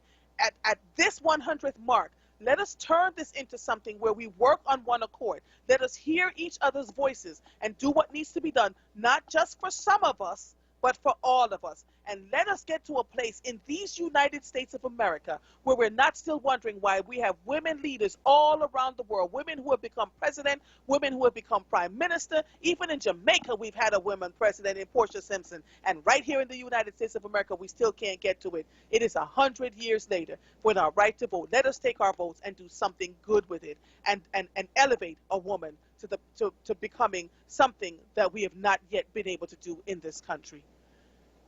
This segment was brought to you by Comcast NBC Universal. You are listening to The Source, 96.1 FM, 900 AM, streaming live on WURDradio.com. Follow us on all social media platforms at onWURD. 215-634-8065 is a number to call in, and the next few minutes will be about all the callers. So Woody and the rest of you, I know you're there. I am Andrea Lawful Sanders, and we will be right back after these messages. Recovery starts with a call. Pennsylvania's Substance Use Disorder Hotline is staffed by real people who are trained to help. They're here 24 hours a day, 7 days a week. They'll get you or your loved one into treatment regardless of your access to insurance. If you or someone you know is suffering from addiction, call 1-800-662-HELP. Recovery starts with a call. Paid for with Pennsylvania taxpayer dollars. Buying something from a dealer just sounds a bit, well, put it like this. My cousin Ray Ray got arrested for buying something from a dealer. So why would you want to buy your car from a dealer? Hi, everybody. This is Nick inviting you to buy your next car from Jerry over at Cardex. See, they're not dealers. They're like a car concierge service. They design a car around you. Almost any make. If it's not on the lot, they'll go out and get it for you. So use my car concierge, where I've already bought 4 cars. Cardex at 116 East Glenside Avenue in Glenside, Pennsylvania. Check them out online at cardexinc.com or call Cardex at 215-886-3230. Joe Biden insulted millions of black Americans.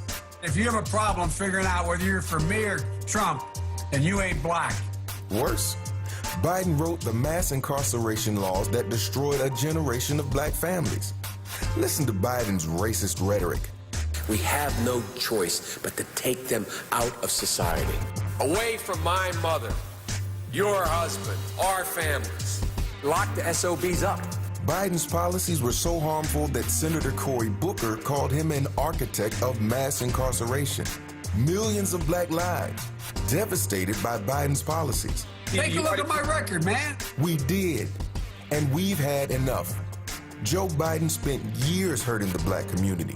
He insulted us, jailed us. We must not elect him president.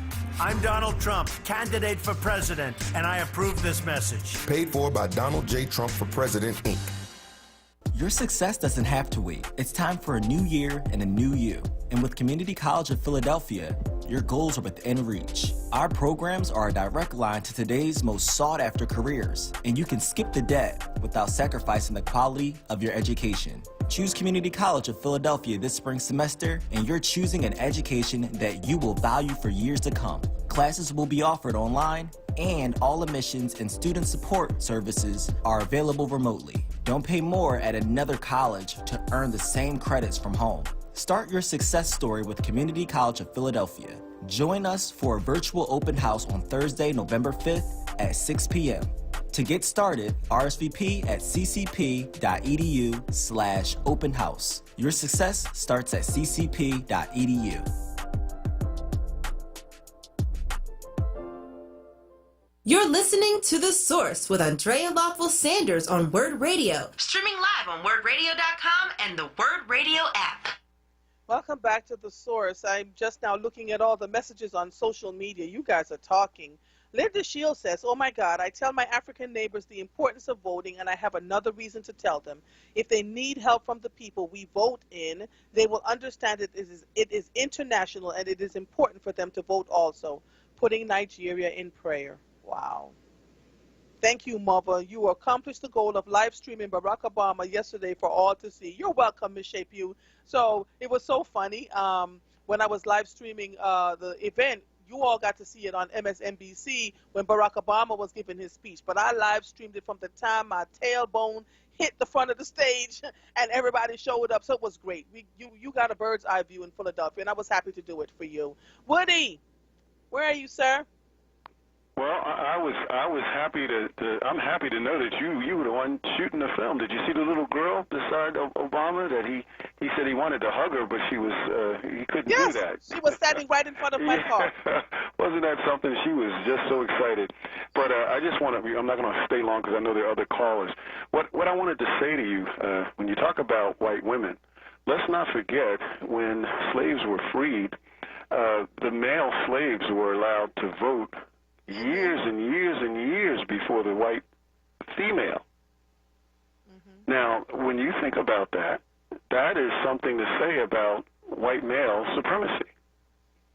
The female is his wife. It was almost like she was owned, but she, of course, wasn't a slave, but that was the wife. So why did it take that much time before she could vote? And then after that, 40, 50 years later, then the black woman can vote after the white woman. So these are all things that a lot of people are ignorant of, particularly outside this country. So we have to find the spirit. The spirit of this country is white male supremacy. If you have an education formerly from America, you are a white male supremacist in your ideology, your educational ideology, and you don't even know it. So with that mindset... So wait 1 second, Woody, because then here's my question, right? I knew this history, that black men were allowed to vote before white women were. Yes. Knowing what we know, wouldn't it make sense that when we had the opportunity to vote in the first female president of these United States, that those white women would join black women? Yes, that would make sense. But see, you got to remember, subliminal seduction. You're seduced, and it's almost like hypnotized through all these years of white supremacy that you don't know how to come out of it unless you go through a course. It's a step-by-step procedure. Just like I was telling you, a lot of the people that didn't get to read, the slave wasn't allowed to read for 400 years. It was against the law for them to touch a book. Now, can you imagine, from epigenetics, I told you about the doctor from Cornell, Avery August, who discovered epigenetics, it spread that far to where we are today. You don't just come out of this. You got work to do. This is why I pushed so hard by getting the voting machines in here back in January, because a lot of guys that can't read or read very slowly, they're used to pulling that straight ticket. They need to learn the new machines. So we're going to lose a lot of those voters. And I hate saying that, but that's what's going on. I even sent a letter to Joe Biden. I just heard that commercial, and I stated that he was a good man and on all, and I believe that he'll do much better than a Donald Trump. But the point is, he needs to apologize formally about making the statement about how black someone can be, because he cannot be black. He can't understand what that is. So my point to him, and this is why I wrote the article, I told you June the 2nd, Philadelphia Tribune, www.phillytrib.com, page 10A. It's a letter to Joe Biden from the barbershop. And all I'm doing is giving him advice. But can you imagine if he would just humble himself to really have a formal apology to black people to say, look, we're all ignorant in these different cultural groups. If we're as a whole, we must understand our differences. That's why that office I was telling you about of non-immigrants, children of former chattel slaves, all the different cultures would come to find out what happened to us, because we're still ignorant as a whole in this country about what happened to the slaves. What we suffered from is unbelievable, and we cannot replace it unless we cannot fix it unless we get all the pus out. You got to tell the whole story in order to before you sew the wound up for it to heal. Otherwise, it's never going to heal. Thank you so much, Woody. You and listen, I got to get your email so I can send you the articles, because I give you the dates all the time, but I don't hear from you. And you read everybody else's articles except mine. I want you to know. So what? So my email is alsanders@wurdradio.com. Okay, I'm going to send it to you right now. All right. alsanders@wurdradio.com. Yes. All right. Good talking to you, Woody. All right. Good talking to you, too. Bye-bye. Right, bye-bye. Keep up. Cliff, you're my last caller. What's up, Cliff? Cliff? Did Cliff leave me? So I guess Cliff is not here. Cliff is gone. Oh, I'm sorry, Mike. Sorry, Mike. Wow, where did I get Cliff from? That's okay. That's okay. Good afternoon. I'll be real quick just on a couple points. Can you hear me? Yeah, I can hear you. Okay, great. I'll be very quick on a couple points. Number one, there is a commercial that comes on HAT. Aunt Brown, who's one of the young people that Charles has had on a couple of his forums, and he's talking about, you know, this current election, et cetera. He is a young man that is from the streets of Philadelphia, and he's been given a platform. He's doing an excellent job. Young men and young women like him, they are the change agents of what's going to happen all over this country, but specifically in Philadelphia. So I say this to say, I get Obama coming yesterday and our good sister Kamala coming before him. Here was two opportunities that were missed. They came to Philadelphia where there was 18% voting in the last election. I think them coming to Philadelphia, the message has to be they have to come in a time where people are still have the ability to register to vote. So that way their message resonates to get people registered and they get them out. Okay? Them coming, okay, and networking with the current administration here, who was only able to galvanize 18% of the citizens of Philadelphia to come out and vote. That is, to me, they're dealing with some failed people. So President Obama, he is going to, you know, obviously continue to get older, but our good sister, prayerfully, she will be our vice president. The opportunity for her really will be to galvanize this young cohort of people in this country that are really serious about getting involved in the process, having a voice, and making a change. Because the current layer that we do have, they're just not getting it done.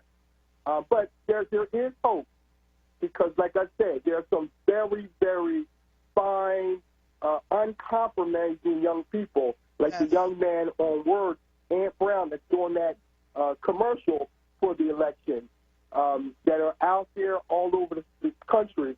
And those are the young people, I believe, male and female, that we really have to tap into, and not just model of the talented 10 young people. Got to tap into these grassroots young people who are uncompromising. And it sounds like you, Andrea, have the ability to reach that cohort. So God bless you. And anything, and listen, Mike, and listen, I've been talking to them. There's quite a few of them, and they're coming. They're absolutely coming. And they don't want to be a part of the business as usual, right? And they're raising their funds, and they're doing what they have to do. I will be one of the few people that will be shocked when they raise their heads. I'm telling you, because they're coming.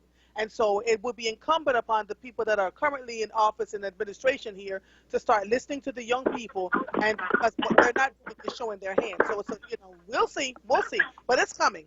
I can think of more than a few of them, but thank you for calling in, Mike.